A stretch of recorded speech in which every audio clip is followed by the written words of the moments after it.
കുടുംബത്തെ ഞാൻ യേശുക്രിസ്തുവിൻ്റെ നാമത്തിൽ അനുഗ്രഹിച്ചു പ്രാർത്ഥിക്കുന്നു. നമുക്ക് ഒരുമിച്ച് ഇന്ന് പ്രാർത്ഥനയോടെ തന്നെ കർത്താവിൻ്റെ തിരുസന്നിധിയിൽ നിന്ന് മുന്നോട്ട് പോകാം. വലിയ പ്രവർത്തികളാൽ കർത്താവ് നമ്മളെ നിറയ്ക്കുന്നല്ലോ. വൻ കാര്യങ്ങളെ കർത്താവ് നമ്മുടെ നടുവിൽ നിന്ന് ചെയ്യുന്നല്ലോ. ഇന്നും കർത്താവിൻ്റെ കൃപ നമ്മുടെ കൂടെയുണ്ട്. കർത്താവ് നമ്മളെ തകർന്നു പോകുവാൻ സമ്മതിക്കത്തില്ല, ലജ്ജിച്ചു പോകുവാൻ ദൈവം അനുവദിക്കത്തില്ല. നമുക്ക് ഒരുമിച്ച് വിശ്വാസ പ്രഖ്യാപനങ്ങളെ ഏറ്റുപറഞ്ഞ് പ്രാർത്ഥിക്കാം. കാൽവരി ക്രൂശിൽ കർത്താവ് എൻ്റെ പാപത്തെയും എൻ്റെ ശാപത്തെയും തൻ്റെ ശരീരത്തിൽ വഹിച്ചതിനാൽ ഞാൻ നീതിമാനാണ്, അനുഗ്രഹിക്കപ്പെട്ടവനാണ്, ഞാൻ വിശുദ്ധനും നിഷ്കളങ്കനും കുറ്റമില്ലാത്തവനുമാണ്. യഹോവ എൻ്റെ ഇടയനാകുന്നു, എനിക്കൊന്നിനും മുട്ടുണ്ടാകത്തില്ല. എൻ്റെ സഹായം ആകാശത്തെയും ഭൂമിയെയും ഉണ്ടാക്കിയ ദൈവത്തിൽ നിന്ന് വരുന്നു. എൻ്റെ രോഗത്തെയും എൻ്റെ ദാരിദ്ര്യത്തെയും കർത്താവ് ക്രൂശിൽ തൻ്റെ ശരീരത്തിൽ വഹിച്ചതിനാൽ എനിക്ക് ദിവ്യാരോഗ്യമുണ്ട്. ഞാൻ ദീർഘായുസോടെ ഇരുന്ന് കർത്താവിൻ്റെ പ്രവൃത്തികളെ വർണ്ണിക്കും. പാമ്പുകളെയും തേളുകളെയും ശത്രുവിൻ്റെ സകല ബലത്തെയും ചവിട്ടുവാൻ കർത്താവിൽ എനിക്ക് അധികാരമുണ്ട്. ഒന്നും ഒരിക്കലും ഒരു ദോഷവും എനിക്ക് വരുത്തത്തില്ല. ഭൂലോകത്തിൻ്റെ അറ്റത്തോളം പോയി സകല സൃഷ്ടിയോടും ഇന്ന് സുവിശേഷം പ്രസംഗിപ്പാനും രോഗികളെ ഇന്ന് സൗഖ്യമാക്കുവാനും ഭൂതങ്ങളെ ഇന്ന് പുറത്താക്കുവാനും അത്ഭുതങ്ങളും അടയാളങ്ങളും എന്നിലൂടെ വരുവാൻ കർത്താവ് എന്നെ അഭിഷേകം ചെയ്തിരിക്കുന്നു. ആമേൻ. കർത്താവിൻ്റെ വലിയ പ്രവൃത്തികൾക്കായി ഞാൻ ദൈവത്തെ സ്തുതിക്കുന്നു. യേശുക്രിസ്തുവിൽ വിശ്വസിക്കുന്ന നിങ്ങളും ഞാനും ഒരു നാളും നശിച്ചു പോകുവാൻ കർത്താവ് സമ്മതിക്കത്തില്ല. ഒരു നാളും തകർന്നു പോകുവാൻ ദൈവം അനുവദിക്കത്തില്ല. ഓരോ ദിവസവും കർത്താവിൻ്റെ തിരുക്കൃപയിലാണ് നാം ഇരിക്കുന്നത്. ദൈവത്തിൻ്റെ വലിയ മഹത്വം ഇന്ന് നമ്മുടെ ജീവിതത്തിൽ വെളിപ്പെടുന്നല്ലോ. നമുക്ക് ഒരുമിച്ച് ഒരുമനപ്പെട്ട് പ്രാർത്ഥനയോടെ തന്നെ മുന്നോട്ട് പോകാം. കർത്താവ് നമ്മളെ സഹായിക്കേണ്ട. നമുക്ക് പുഷ്പ സഹോദരിക്ക് കൊണ്ടെന്ന് പ്രാർത്ഥിക്കാം. സഹോദരി, എനിക്ക് വോയിസ് റെക്കോർഡ് ഞാൻ കേട്ടായിരുന്നു. വലിയൊരു സ്ട്രഗിളിലൂടെ പോകുന്നെന്ന് കേൾക്കാൻ ഇടയായി തീർന്നു. നമുക്ക് ഒരുമിച്ചൊന്ന് പുഷ്പ സഹോദരിക്ക് വേണ്ടി ബ്ലസ് ചെയ്ത് പ്രാർത്ഥിക്കുന്നു യേശുവിൻ്റെ നാമത്തിൽ. ആ സാമ്പത്തിക തകർച്ചയായിക്കോട്ടെ, പ്രിയങ്ങളായിരിക്കുന്ന ജോലി മേഖലയിലായിക്കോട്ടെ, എവിടെയാണെങ്കിലും വചനത്തിൽ ഇന്ന് നിങ്ങൾ വിശ്വസിക്കുന്നപ്പ ഒരു വഴിയായി ശത്രു വന്നാൽ 7 വഴിയായി അവനെ ഓടിക്കുന്നൊരു ദൈവമുണ്ട്. ഈ ദിവസങ്ങളിൽ പ്രിയമകളെ ഭാരം പ്രയാസം വിട്ടൊഴിഞ്ഞ് യേശുവിൻ്റെ നാമത്തിൽ സമാധാനത്തോടെ സാക്ഷ്യങ്ങൾ ഓരോന്നായി പുറത്തു വരുന്ന ദിവസങ്ങളായി തീരട്ടെ. അനുഗ്രഹിക്കുന്നു, അങ്ങനെ തന്നെ കൽപ്പിക്കുന്നു, യേശുവിൻ്റെ നാമത്തിൽ തന്നെ. ആമേൻ. നമുക്ക് ഒരുമിച്ച് പ്രാർത്ഥനയോടെ തന്നെ മുന്നോട്ട് പോകാം. ഈ സമയത്ത് കർത്താവിൻ്റെ കൃപയിൽ നമ്മൾ ആശ്രയിക്കുന്ന ഈ ഒരു സമയം ഇത് അത്ഭുതത്തിൻ്റെ സമയമാണെന്ന് എപ്പോഴും പറഞ്ഞു. ആമേൻ. കഴിഞ്ഞ ദിവസങ്ങളിൽ കേട്ടുവന്ന വചനഭാഗം ആരെങ്കിലും ഓർക്കുന്നുണ്ടോ?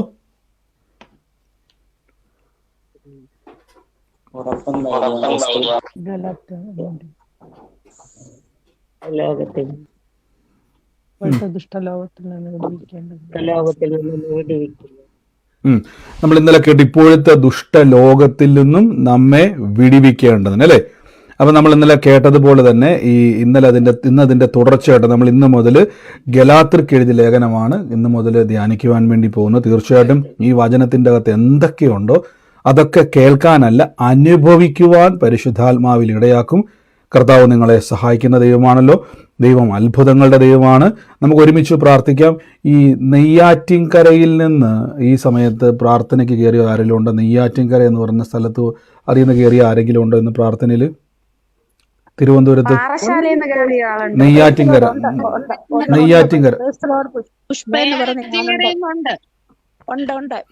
ഉണ്ട്. ഒരു മിനിറ്റ് ഞാനൊരു മൂത്ത മകന് വേണ്ടി പ്രാർത്ഥിക്കാനാണ് കർത്താവിന് പറയുന്നത്. നെയ്യാറ്റിൻകരയിൽ നിന്ന് കയറിയേക്കുന്ന ആരാണോ ഒരു മൂത്ത മകന് വേണ്ടി പ്രാർത്ഥിക്കാൻ വേണ്ടിയാണ്. ഇന്ന് ആ മകന് വേണ്ടി ഞാൻ ബ്ലസ് ചെയ്ത് പ്രാർത്ഥിക്കുന്നു യേശുവിൻ്റെ നാമത്തിൽ. കർത്താവിൻ്റെ വലിയ മഹത്വം ഇന്നവിടെ വെളിപ്പെടുന്നല്ലോ. അനുഗ്രഹിച്ചെന്ന് പ്രാർത്ഥിക്കുന്നു. പരിശുദ്ധാത്മാവിൻ്റെ വലിയ മഹത്വം എന്നവിടെ വെളിപ്പെടുന്നല്ലോ. അനർത്ഥം വിട്ടൊഴിയുന്നു, അത്ഭുതം നടക്കുന്നു യേശുവിൻ്റെ നാമത്തിൽ തന്നെ. ആമേൻ. എല്ലാവരും പ്രാർത്ഥനയോടെ തന്നെ ഇരിക്കുക. പരിശുദ്ധാത്മാവ് നമ്മളെ സഹായിക്കുവാൻ ഇടയായിത്തീരും. In the name of Jesus. യേശു നമ്മുടെ കൂടെയുണ്ട്. ആമേൻ. കഴിഞ്ഞ ദിവസം നമ്മൾ കേട്ട വചനഭാഗത്തിൻ്റെ ബാക്കി തന്നെയാണ് നമ്മൾ കേൾക്കാൻ വേണ്ടി പോകുന്നത്. അപ്പോൾ ആ വചനം കേൾക്കുമ്പോൾ തന്നെ അതിൽ തുടർന്ന് തന്നെയാണ് പോകുന്നത്. ഗലാത്യ ലേഖനമാണ് നമ്മൾ കേൾക്കാൻ. വളരെ പ്രധാനപ്പെട്ട ലേഖനങ്ങളാണ് ബൈബിളിൽ. അപ്പോൾ ഇതിൻ്റെ അകത്ത് നമുക്ക് വേണ്ട അത്ഭുതങ്ങളുണ്ട്, പ്രവചന ആലോചനകളുണ്ട്, ദൈവപ്രവൃത്തികളുണ്ട്. ഇതൊക്കെ നമുക്ക് അനുഭവിക്കുവാനും കർത്താവ് നമ്മളെ ഇടയാക്കി തീർക്കും. നമുക്ക് ഒരുമിച്ച് ഇന്ന് കർത്താവിൽ നിന്നും ആ വചനങ്ങളെ കേൾക്കാം. ഗലാത്യ ലേഖനം 1-ാം അധ്യായത്തിൻ്റെ 3-ാം വാക്യത്തിലാണ് ഇന്ന് ഞാൻ കേൾക്കാൻ വേണ്ടി പോകുന്നത്. നമ്മൾ അതാണ് ചിന്തിച്ചിരിക്കുന്നത്. അപ്പോസ്തലനായ പൗലോസ്ലീഹ പറയുന്ന വാക്കുകളാണിങ്ങനെ: പിതാവായ ദൈവത്തിൽ നിന്നും ദൈവവും പിതാവുമായവൻ്റെ ഇഷ്ടപ്രകാരം ഇപ്പോഴത്തെ ദുഷ്ടലോകത്തിൽ നിന്നും നമ്മെ വിടുവിക്കേണ്ടതിന് നമ്മുടെ പാപനിമിത്തം തന്നെത്താൻ ഏൽപ്പിച്ചു കൊടുത്ത കർത്താവായ യേശു ക്രിസ്തുവിന് കൃപയും സമാധാനവും ഉണ്ടാകട്ടെ. അപ്പോൾ വചനം പറയുന്നു, നമ്മുടെ ഇപ്പോഴത്തെ ദുഷ്ടലോകം, നമ്മൾ കഴിഞ്ഞ ദിവസം അത് പറഞ്ഞതുകൊണ്ട് ഞാൻ റിപ്പീറ്റ് ചെയ്യുന്നില്ല, ഇപ്പോഴത്തെ ദുഷ്ടലോകമെന്ന് ബൈബിൾ. അപ്പോൾ നമ്മളിപ്പോൾ ജീവിക്കുന്നത് ഇപ്പോഴത്തെ ഈ ദുഷ്ടലോകമെന്ന്. അപ്പോൾ ഈ ലോകം ദുഷ്ടത നിറഞ്ഞ ലോകമെന്നാണ് കൊടുത്തിരിക്കുന്നത്. അപ്പോൾ എന്താണ് ഈ ദുഷ്ടത നിറഞ്ഞ ലോകമെന്ന് പറഞ്ഞിരിക്കുന്നത്? അത് കൊടുത്തേക്കുന്നത് ഈവിൾ വേൾഡ് എന്ന് കൊടുത്തേക്കുന്നത്, ദുഷ്ടം നിറഞ്ഞത് ലോകം. നമ്മൾ പറയത്തില്ല ഈവിൾ എന്ന് പറയത്തില്ല, പിശാച് അല്ലെങ്കിൽ പൈശാചികമായിട്ടുള്ള ദുഷ്ടത നിറഞ്ഞിരിക്കുന്ന, അനർത്ഥം നിറഞ്ഞിരിക്കുന്ന ഒരു ലോകത്താണ് നിങ്ങൾ ഞാനും ആയിരിക്കുന്നത്. അപ്പോൾ ഈ ലോകത്ത് ജീവിക്കുമ്പോൾ നമുക്ക് എന്തുണ്ടാവും? യോഹന്നാൻ ശ്ലീഹയുടെ സുവിശേഷം കഴിഞ്ഞ ദിവസം പറഞ്ഞതിൻ്റെ ബാക്കിയുണ്ട്, ഞാൻ ആ വാക്യങ്ങളിലേക്ക് അധികം പോകുന്നില്ല. യോഹന്നാന്റെ സുവിശേഷം 16 അധ്യായത്തിൻ്റെ 33 വാക്യത്തിൽ പറഞ്ഞു, എന്നിൽ സമാധാനം ഉണ്ടാകേണ്ടതിന് ഇത് നിങ്ങളോട് സംസാരിച്ചിരിക്കുന്നു. ലോകത്തിൽ നിങ്ങൾക്ക് കഷ്ടമുണ്ട്, എങ്കിലും ധൈര്യപ്പെടുവിൻ. ശ്രദ്ധിച്ചോണം, ലോകത്തിൽ കഷ്ടമുണ്ട്. ലോകത്തിൽ കഷ്ടം വരാൻ കാരണം എന്താണ്? ലോകം ദുഷ്ടതയുടെ ലോകമാണ്, ഈവിൾ വേൾഡാണ്. അപ്പം ഈവിൾ വേൾഡിൽ നിന്ന് അപ്പം നമുക്ക് എന്തുണ്ടാകത്തില്ല? നമുക്ക് എപ്പോഴും അവിടെ കഷ്ടതകളുണ്ട്. അതുകൊണ്ടാണ് പല ആൾക്കാരും കഷ്ടത പ്രസംഗിച്ചുകൊണ്ടിരിക്കുന്നത്. അതുകൊണ്ടാണ് നിങ്ങൾ ശ്രദ്ധിച്ചോണം, നിങ്ങളിപ്പോൾ നിൽക്കുന്നത് തണുപ്പുള്ള ഒരു രാജ്യത്താന്നിരിക്കട്ടെ, മഞ്ഞ് പെയ്യുന്ന ഒരു രാജ്യത്ത് നിൽക്കുന്ന വ്യക്തി പറയുകയാണ് ഇവിടെ ഭയങ്കര തണുപ്പാണ്. ഇങ്ങനെ എപ്പോഴും പറഞ്ഞുകൊണ്ടിരുന്നു കഴിഞ്ഞാൽ നിങ്ങളുടെ മാന്യമായിട്ടൊരു മറുപടി എന്തായിരിക്കും? മാന്യമായിട്ട് പറയണം, എന്തായിരിക്കും നിങ്ങളുടെ മറുപടി? എന്താ നിങ്ങളുടെ മറുപടി? തണുപ്പല്ലാതെ പിന്നെ അവിടെ എന്താ? ഇവിടെ തണുപ്പല്ലാതെ പിന്നെ എന്ത് ലഭിക്കാനാ അല്ലേ? അപ്പൊ തണുപ്പുള്ള സ്ഥലത്ത് വന്നിട്ട് ഭയങ്കര തണുപ്പാണ് പറഞ്ഞിട്ട് കാര്യമില്ല. അത് തണുപ്പുള്ള രാജ്യമാണ്. അപ്പൊ ലോകം എന്ന് പറഞ്ഞാൽ ലോകത്തിൻ്റെ അകത്ത് കഷ്ടതയുണ്ട്. ഇവിടെ ജീവിക്കുമ്പോൾ ബൈബിൾ പറയുന്ന ലോകത്തിൽ കഷ്ടതയുണ്ട്. അതിന്റെ കാരണം ഗലാത്യ ലേഖനത്തിൽ പറഞ്ഞിരിക്കുന്നത് ഇത് ഈവിൾ വേൾഡ് ആണ്. എങ്ങനെയാണ് ഈ ലോകം ഇങ്ങനെ ആയിത്തീർന്നറിയാവോ? ഞാൻ കഴിഞ്ഞ ദിവസം പറഞ്ഞ് നിർത്തിയായിരുന്നു. യോഹന്നാന്റെ സുവിശേഷം ഉൽപ്പത്തി പുസ്തകം 1 അധ്യായത്തിലെ 3 അധ്യായത്തിൽ താഴേക്ക് വായിക്കുമ്പോൾ ഒരു വാക്കുണ്ട്, നീ നിമിത്തം ഭൂമി ശപിക്കപ്പെട്ടിരിക്കുന്നു. നീ നിമിത്തം ഭൂമി ശപിക്കപ്പെട്ടിരിക്കുമെന്ന് കർത്താവായ യേശു ദൈവം അവിടെ പറയുന്നൊരു വാക്ക് നമുക്ക് അവിടെ കാണാം. മനുഷ്യനോട് പറയാണ്, നീ നിമിത്തമാണ് ഈ ഭൂമി എന്ത് ചെയ്തിരിക്കുന്നത്? ശപിക്കപ്പെട്ടിരിക്കുന്നത്. അപ്പൊ നീ ശപിക്കപ്പെട്ടത് കൊണ്ട് എന്ത് സംഭവിച്ചെന്ന് വെച്ച് കഴിഞ്ഞാൽ ഈ ഭൂമിയിൽ എന്ത് സംഭവിച്ചു? എല്ലാ മേഖലയ്ക്കകത്തും നാശം സംഭവിച്ചു. എല്ലാ മേഖലയ്ക്കകത്തും നാശം സംഭവിച്ചു. ഇത് നമുക്ക് ഗുണമല്ലാതെയായി മാറി. നമ്മളിപ്പോൾ പറയും കൃഷിയുണ്ട്, എല്ലാ കാര്യമുണ്ട്, നല്ലതാണ്. പക്ഷെ എന്താണ് അവിടെ സംഭവിക്കുന്നത് വെച്ച് കഴിഞ്ഞാൽ അവിടെ നിങ്ങൾ ഈ വാക്യം നോക്കിയാണ്, മനുഷ്യനോട് കൽപ്പിച്ചിരിക്കുന്നതോ നിന്റെ ഭാര്യയുടെ വാക്ക് കേട്ട് ഞാൻ തിന്നരുതെന്ന് പറഞ്ഞത് തിന്നത് കൊണ്ട് നിന്റെ നിമിത്തം ഭൂമി ശപിക്കപ്പെട്ടിരിക്കുന്നു. നോക്കിയ, നിന്റെ നിമിത്തം ഭൂമി ശപിക്കപ്പെട്ടിരിക്കുന്നു. അടുത്ത വാക്യത്തിൽ പറയുന്നു, നിന്റെ ആയുഷ്കാലമൊക്കെയും കഷ്ടതയോടെ അഹോവൃത്തി കഴിക്കണം. അപ്പൊ കഷ്ടത എന്ന വാക്ക് ആദ്യം വന്നത് എപ്പോഴാ? ഒന്ന് പറഞ്ഞ്, കഷ്ടത എന്ന വാക്ക് ആദ്യം വന്നത് എപ്പോഴാ? എന്ത് വന്നപ്പോഴാ കഷ്ടത വന്നത്?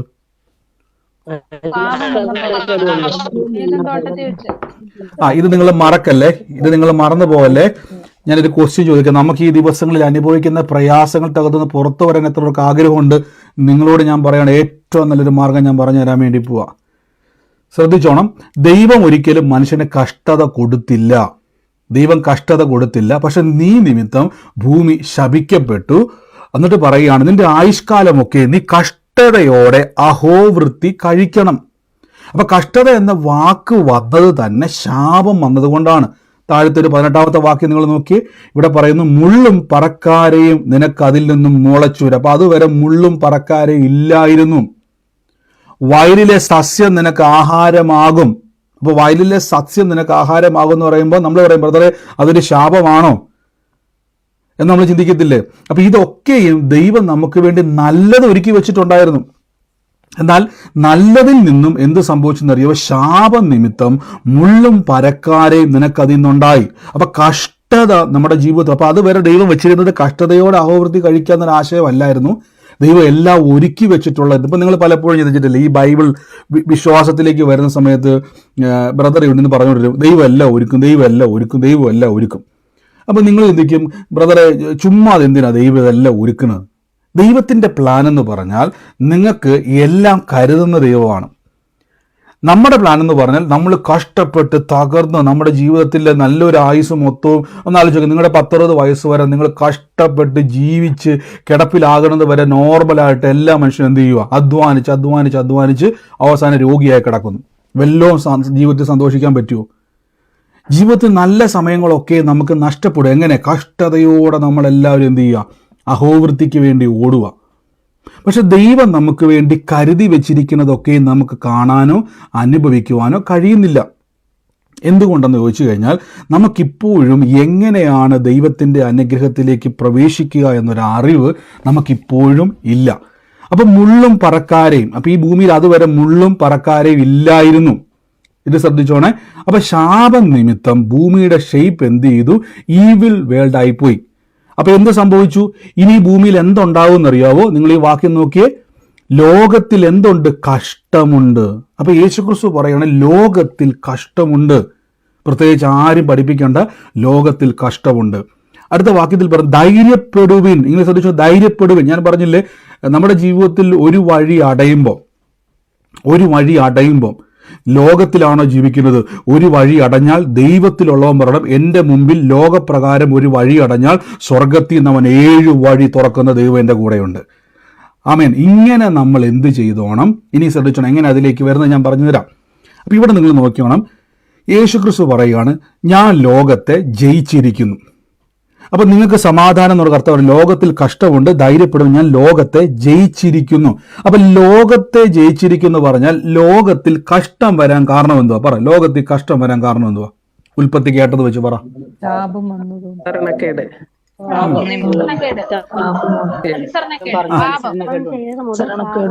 ശാപം നിമിത്തം ലോകത്തിൽ കഷ്ടത വന്നെങ്കിൽ യേശു പറയുകയാണ്, ഞാൻ ലോകത്തെ ജയിച്ചിരിക്കുന്നു. അതിന്റെ അർത്ഥം എന്തുവാ?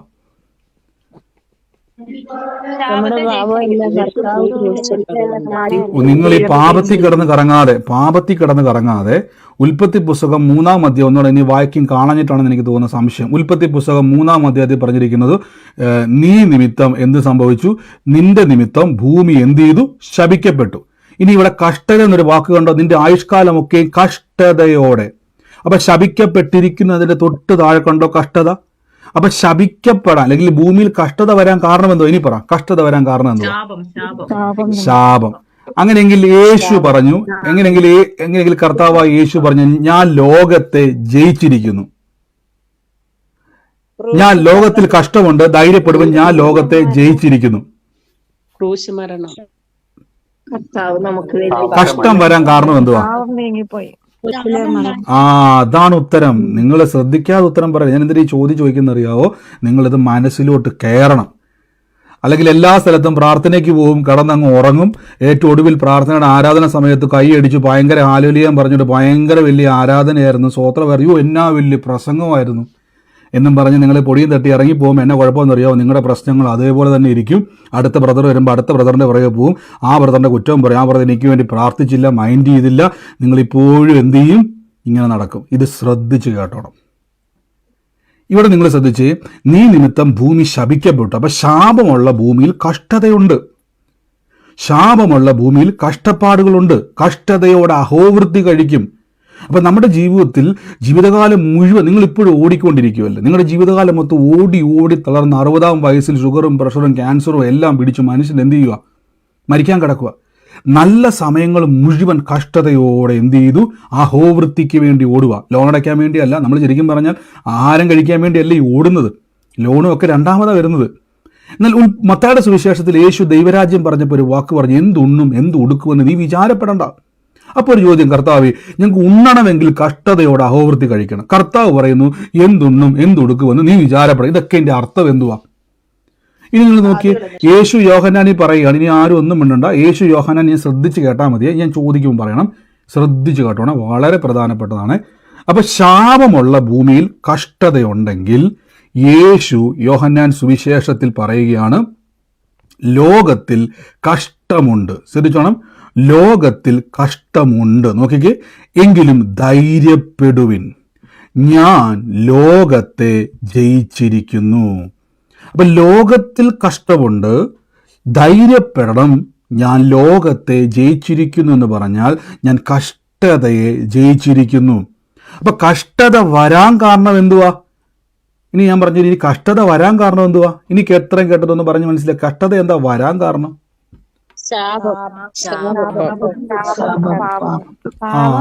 ആമേൻ. അപ്പൊ യേശുക്രിസ്തു പറയുന്നു ധൈര്യപ്പെടുവിൻ, ഞാൻ ലോകത്തെ ജയിച്ചിരിക്കുന്നു എന്ന് പറഞ്ഞാൽ അതിന്റെ അർത്ഥം, ഒരു ചോദ്യം ഞാൻ ചോദിക്കുക, കർത്താവേ, അങ്ങനെയാണെങ്കിൽ ശാപം വന്നതുകൊണ്ടല്ലേ കഷ്ടത വന്നത്? ഗലാത്യ ലേഖനം 3-ാം അധ്യായത്തിൽ ഒരു വാക്യം നിങ്ങൾ നോക്കിയേ.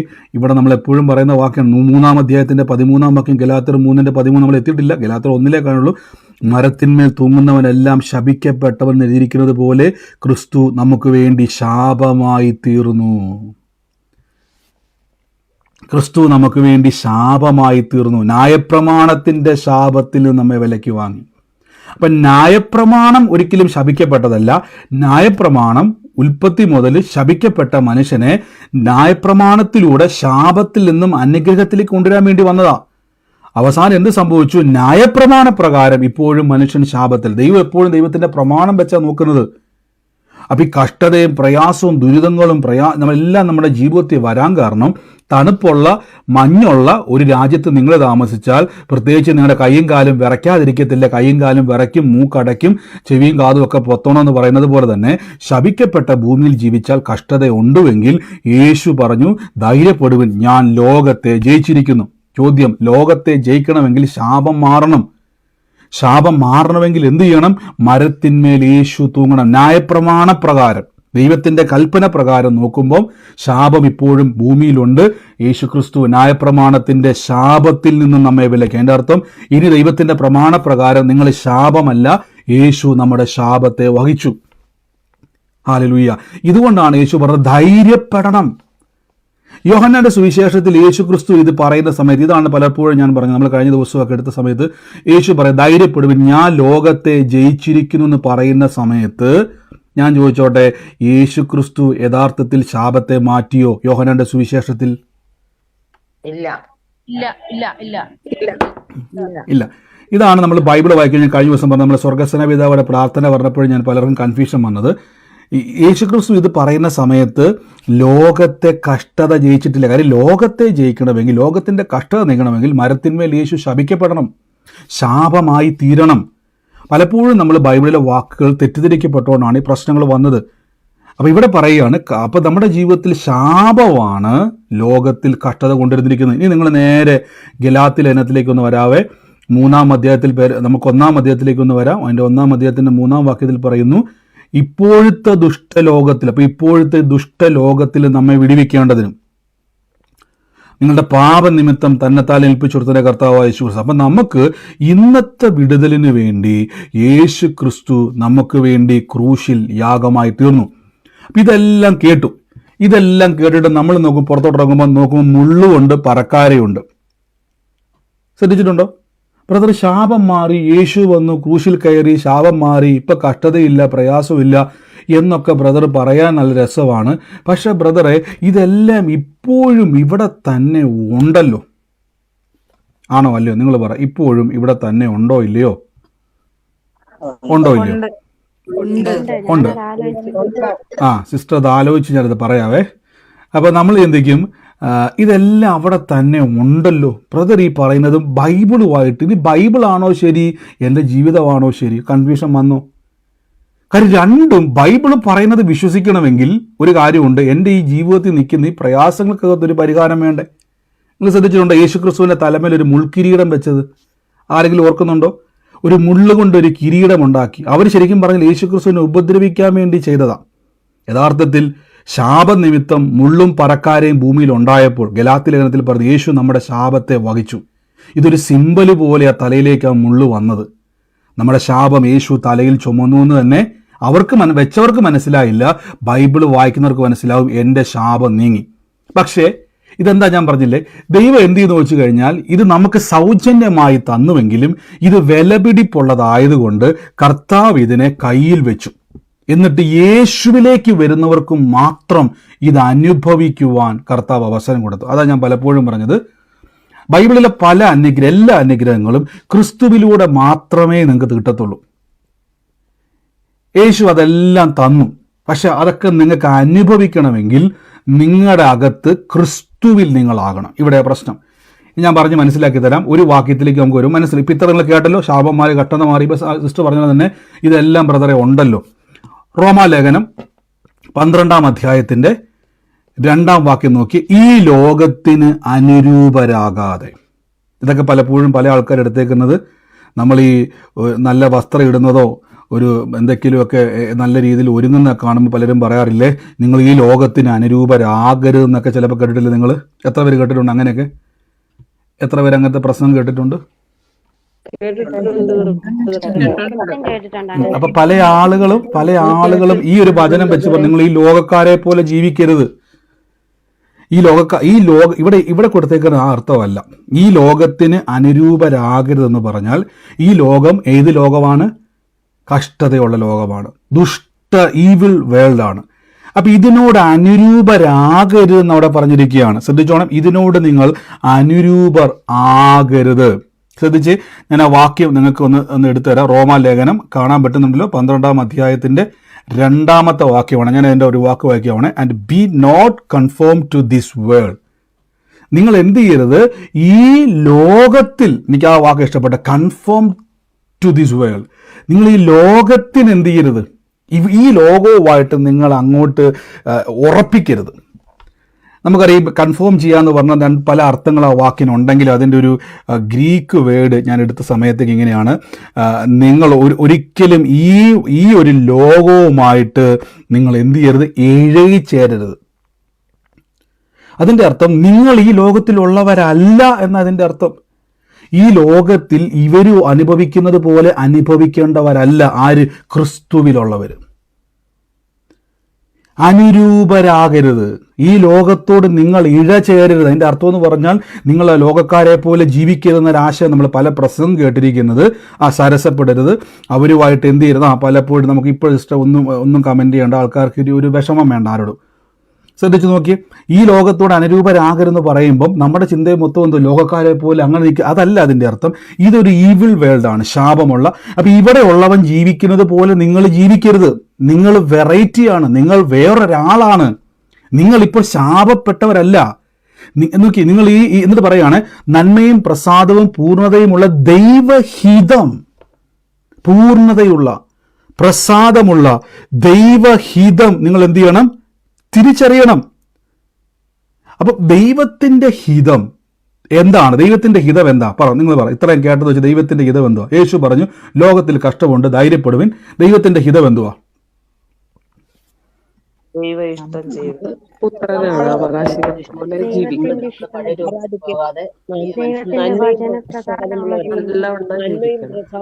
നിങ്ങൾ ഇപ്പോഴും പണ്ട് ഏതൊക്കെയോ കേട്ട പ്രസംഗത്തിന്റെ അകത്ത് ഇപ്പോഴും സ്റ്റക്കായി നിൽക്കുകയാണ്. ദൈവത്തിന്റെ ഇഷ്ടം, ലോകത്തിൽ കഷ്ടമുണ്ട്, ധൈര്യപ്പെടും, ഞാൻ ലോകത്തെ ജയിച്ചിരിക്കുന്നു. അതിന്റെ അർത്ഥം നിങ്ങൾക്ക് ഈ ലോകത്തിലെ പ്രശ്നങ്ങളെ ജയിക്കുവാൻ കഴിയും.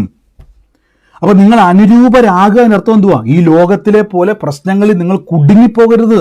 നിങ്ങൾക്കിതിനെ ഓവർകം ചെയ്യുവാൻ പറ്റും. കാര്യം നിങ്ങൾ വീണ്ടും ജനിച്ചവരാണ്. യേശുവിനെ കർത്താവായി സ്വീകരിക്കുമ്പോൾ ശാപം നീങ്ങിയവരാണ്.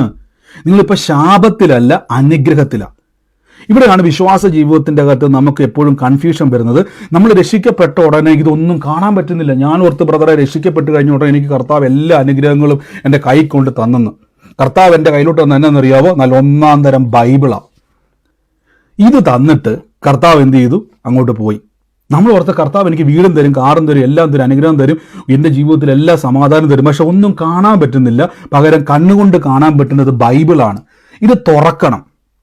ഇത് തുറന്നിട്ട് ഈ ലോകത്തിന് അനുരൂപരാകാതെ നന്മയും പ്രസാദവും പൂർണ്ണതയുമുള്ള ദൈവഹിതം, കണ്ടോ ഈ വാക്ക് മറക്കല്ലേ, ദൈവത്തിൻ്റെ ഹിതം ഇന്നതെന്ന് തിരിച്ചറിയേണ്ടതിന് മനസ്സ് പുതുക്കി രൂപാന്തരപ്പെടണം. ശ്രദ്ധിച്ചോണം, മനസ്സ് പുതുക്കി രൂപാന്തരപ്പെടണം. എന്താണ് ഈ മനസ്സ് പുതുക്കുക എന്ന് പറഞ്ഞാൽ? മനസ്സ് പുതുക്കുക, renewed your thoughts and attitude എന്ന് പറഞ്ഞേക്കുന്നത്. അതിൻ്റെ meaning renewed your thoughts and attitude. നമുക്കറിയാം നമ്മുടെ മനസ്സിനൊരു പ്രത്യേകതയുണ്ട്. ഇവിടെയാണ് എല്ലാ കളിയും നടക്കുന്നത്. നമ്മളെ ഭയപ്പെടുത്തുന്നത്, ഭാരപ്പെടുത്തുന്നത്, വിശ്വസിപ്പിക്കുന്നത്, നമ്മളെ ബലപ്പെടുത്തുന്നത്, കരയിപ്പിക്കുന്നത്, ഇമോഷൻസ് എല്ലാം വർക്കൗട്ടാകുന്ന സ്ഥലമാണ് മനസ്സ്. ബൈബിൾ പറയാണ്, ദൈവഹിതം തിരിച്ചറിഞ്ഞിട്ട് മനസ്സിനെ പുതുക്കണം. മനസ്സിൻ്റെ അകത്തൊരു പുതുക്കം ഉണ്ടാവണം. അപ്പോൾ എന്താ മനസ്സ്? ഇപ്പോൾ ഉദാഹരണം പറയും, ഇതിൻ്റെ അകത്ത് പ്രാർത്ഥിക്കുന്ന കേൾക്കുന്ന ആരെങ്കിലും നേഴ്സുമാരായിട്ടുള്ള ആരെങ്കിലും ഉണ്ടോ? നേഴ്സുമാരുള്ളവർ? ഓ, അങ്ങനെ ഒരു ഉത്സാഹം ഇല്ലാത്ത പോലെ. ഉണ്ട്. അപ്പം ഇത്രയും നേഴ്സുമാരില്ലാത്തതുകൊണ്ട്, ഇത്രയും നേഴ്സുമാരില്ലാത്തതുകൊണ്ട്. അപ്പോൾ ഈ നേഴ്സുമാരോട് ഞാൻ ചോദിച്ചോട്ടെ, ഡോക്ടർമാരുണ്ട്, ഞാൻ ചോദിക്കുന്നില്ല. അപ്പോൾ നേഴ്സുമാരായിട്ട് നിങ്ങൾ ജോലി ചെയ്യുക, നിങ്ങൾ അവിടെ പോയിരിക്കുക, നിങ്ങൾ നേഴ്സായിട്ട് ജോലി കിട്ടി നിങ്ങൾ ജോലി സ്ഥലത്ത് പോയിട്ട് ഹോസ്പിറ്റലിൽ പോയി ഇരുന്നിട്ട് നിങ്ങൾ അവിടെ ഇരുന്നുകൊണ്ട് എന്താ പറയുന്നത്, ഒരു ടീച്ചറോ അല്ലെങ്കിൽ ഒരു ബസ് ഓടിക്കുന്ന ഒരാളോ എന്ന ചിന്തയിൽ അവിടെ പോയിരുന്നാൽ എന്നാ സംഭവിക്കും പറ? ഒരു ടീച്ചറെ പോലെയോ ബസ് ഓടിക്കുന്ന ആളെ പോലെയോ കാർ ഓടിക്കുന്ന ആളെ പോലെയോ അല്ലെങ്കിൽ അങ്ങനെ ഇരുന്നാൽ എന്ത് സംഭവിക്കും?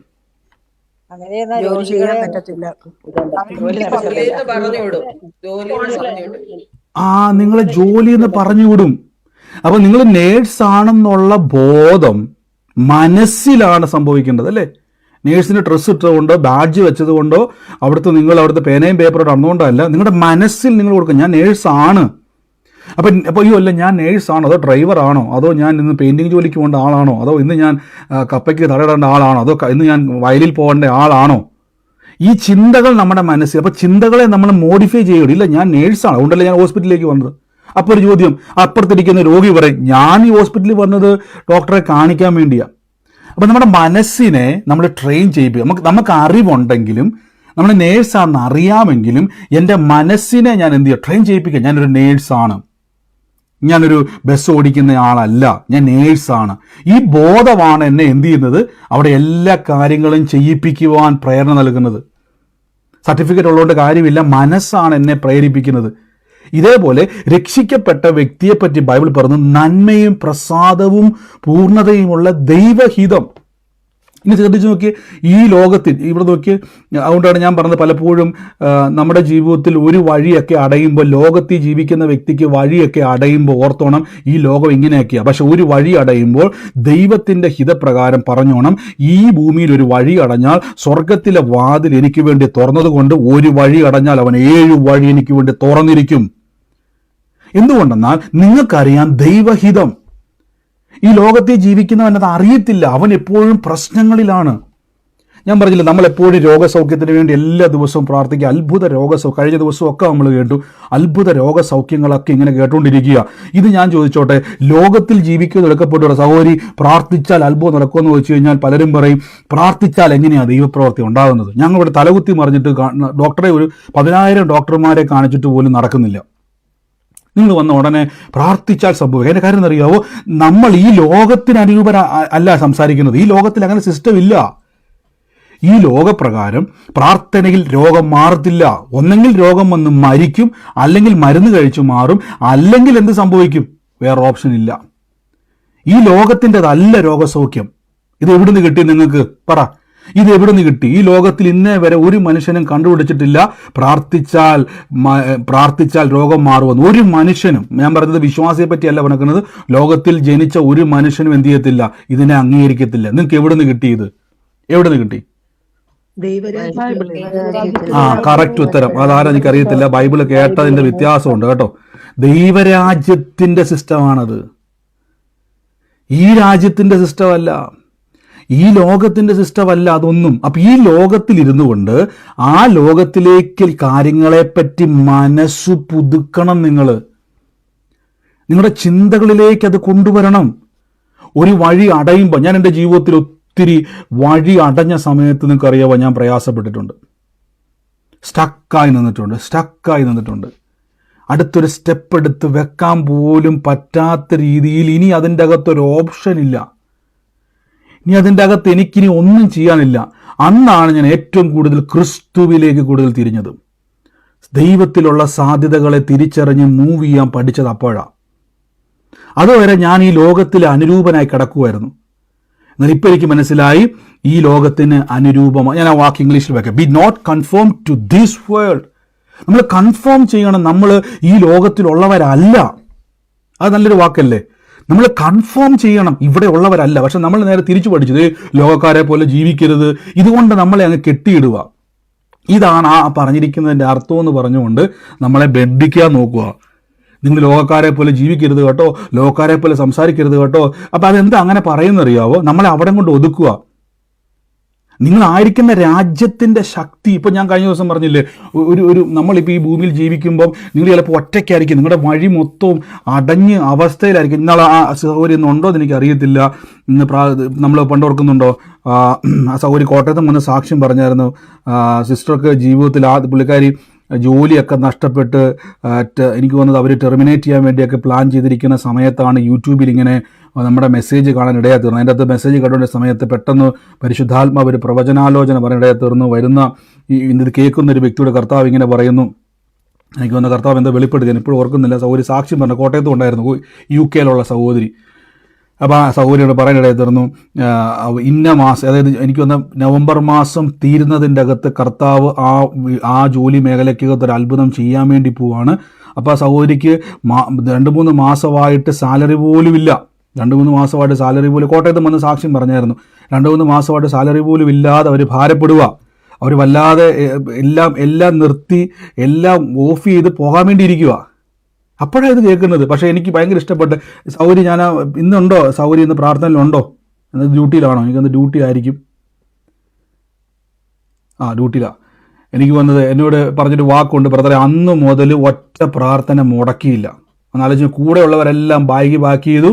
കാര്യം അവിടെ നിന്ന് ജോലിയില്ല, ശമ്പളമില്ല, പെട്ടിയും പൂട്ടി ഇങ്ങനെ ഇരിക്കുക, തിരിച്ചെടുക്കത്തില്ല, കൺഫേം ആണ്. ഇനി അങ്ങോട്ട് ജോലിക്ക് വിടത്തുമില്ല, ജോലിക്ക് സാലറിയും കൊടുത്തിട്ടില്ല അവർ.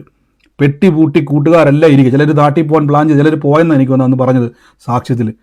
ഇത് കേട്ട ഉടനെ ഒരു ബലം, ഒരു ധൈര്യം. മാനുഷികമായിട്ട് നോക്കിയാൽ അവിടെ ഇങ്ങനെ ഒരു സാധ്യത ഇനി അവിടെ കിട്ടത്തില്ല. പെട്ടി പൂട്ടി പോകാനേ പറ്റത്തുള്ളൂ. നമ്മുടെ നാട് പോലെ പിന്നെ ഒന്നും പുറകടക്കാൻ പറ്റത്തൊന്നുമില്ല. പക്ഷേ സഹോദരി ഒറ്റ പ്രാർത്ഥന മുടക്കിയില്ല. ഒന്നോർത്തോണം, ശമ്പളമില്ല, ഒന്നുമില്ല, വീടിൻ്റെ വാടകയുണ്ട്, പിള്ളേരുടെ എല്ലാ പരിപാടിയും കിടക്കുമെന്ന് ഓർത്തോണം. എന്നാൽ ആ സമയത്ത് എന്ത് ചെയ്തു? ഒറ്റ ദിവസം, ഇപ്പോഴും ഓർക്കുന്നത്, ഞാൻ എല്ലാ ദിവസവും ആ സഹോദരി നോക്കും. അന്ന് നമുക്ക് ഇത്ര ആൾക്കാർ വന്നിട്ടില്ല. ഞാൻ എല്ലാ ദിവസവും ആ സഹോദരി നോക്കുമായിരുന്നു. ആലോചന കേട്ടിട്ട് എടുത്തെഴുതി. നിങ്ങൾക്കറിയാവോ, നിങ്ങൾ എത്ര പേരാ സാക്ഷ്യം കണ്ടായിരുന്നു? ആ ഡേറ്റ് നവംബർ മാസം അദ്ദേഹം തീരുന്നതിന് 28-നോ 26-നോ എനിക്ക് തോന്നുന്നത്, എത്ര പേരാ സാക്ഷ്യം കേട്ടായിരുന്നു? തീരുന്നതിൻ്റെ അതേ ദിവസം തന്നെ. കേട്ടെ, അത് തീരുന്നതിൻ്റെ അകത്ത് തന്നെ കർത്താവ് എന്ത് ചെയ്തു? ആ വലിയ സാക്ഷ്യം. അപ്പം ഞാൻ ചോദിച്ചോട്ടെ, എവിടുന്ന് മനസ്സിലായി ബ്രദറിന് ഇത് നടക്കുമെന്ന്? ഞാൻ ചോദിച്ചോട്ടെ, UK ഗവൺമെൻറ്, ഇവിടുത്തെ UK ഗവൺമെൻറ്റുമായിട്ട് എനിക്ക് ഒരു പരിചയമില്ല. പ്രത്യേകിച്ച് നേരിട്ട് കാണുന്നവരാ സഹോദരി എവിടെയാ കറക്റ്റ് താമസിക്കുന്നത് പോലും എനിക്ക് പറഞ്ഞിട്ടുണ്ടെന്നല്ല, എനിക്ക് മനസ്സിലായിട്ടില്ല. ഞാനും തമ്മിൽ 5 മണിക്കൂർ അതിൻ്റെ അടുത്ത് ദൂരെ യാത്രയുണ്ട്.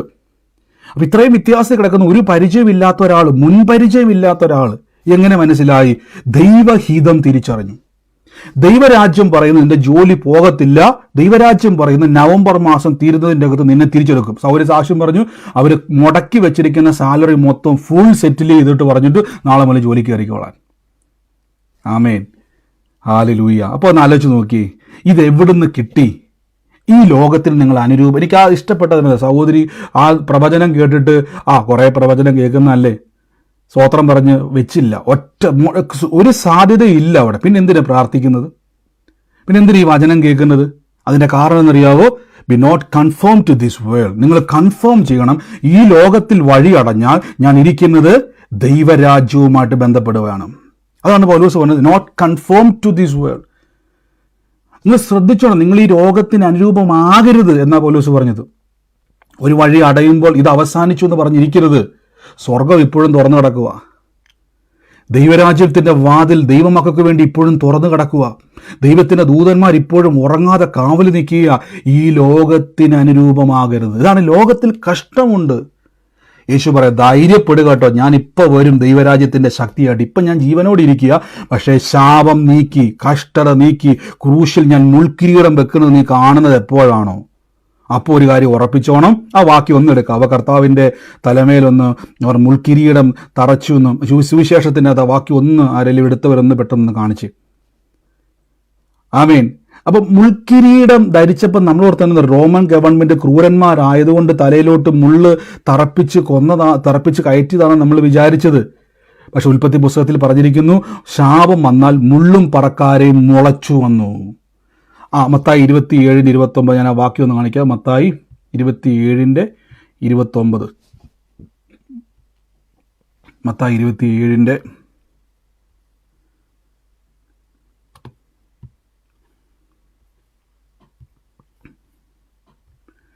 27 അധ്യായത്തിന്റെ 29.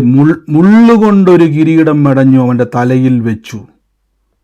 ശ്രദ്ധിച്ച്, മുള്ളുകൊണ്ട് ഒരു കിരീടം യേശുവിൻ്റെ തലയിൽ വെച്ചു. ഇനി എന്തായി മുള്ള്? ഉൽപ്പത്തി പുസ്തകം വായിച്ചു നോക്കിയേ. നീ നിമിത്തം ഭൂമി ശപിക്കപ്പെട്ടിരിക്കുന്നു, നിന്റെ ആയുഷ്കാലമൊക്കെ നീ കഷ്ടതയോട് അഹോവൃത്തി കഴിക്കും, മുള്ളും പറക്കാരെ നിനക്ക് അതിൽ നിന്നും മുളയ്ക്കും. അപ്പൊ ദൈവം സൃഷ്ടിച്ച സമയത്ത് മുള്ളും പറക്കാരെ അവിടെ ഇല്ലായിരുന്നു. എപ്പോഴാ മുള്ളും പറക്കാരെ ഉണ്ടായി വന്നത്? പറ, എപ്പോഴാ മുള്ളും പറക്കാരെ ഉണ്ടായി വന്നത്?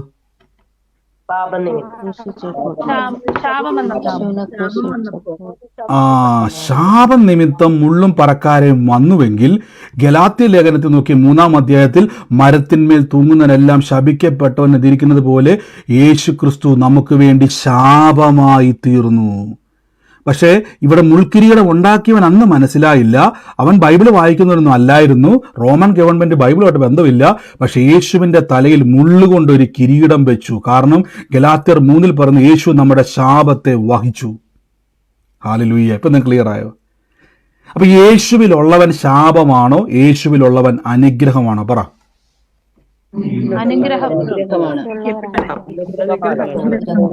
പക്ഷെ നിങ്ങൾ ഈ ലോകത്തിൽ ജീവിക്കുമ്പോൾ ഉള്ള സകല പ്രശ്നങ്ങളും വരാൻ കാരണം എന്തുവാ?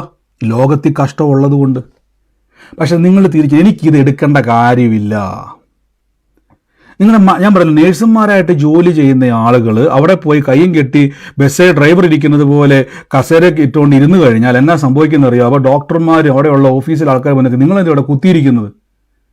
അപ്പോൾ നിങ്ങൾ പറയില്ല, ഞാൻ ഡ്രൈവറാണ്. അല്ല, മനസ്സിനോട് പറയണം, ഞാനിവിടെ ജോലിക്ക് നേഴ്സായിട്ട് വന്നിരിക്കുന്നതാണ്. Jesus Christ. എൻ്റെ ഉള്ളിൽ പെട്ടെന്ന് പരിശുദ്ധാത്മ ഒരു വാക്ക് പറയും. നീതു എന്ന് പറയുന്ന ഒരു മൾക്ക് വേണ്ടി കർത്താവ് പ്രവർത്തിക്കുകയാണ്.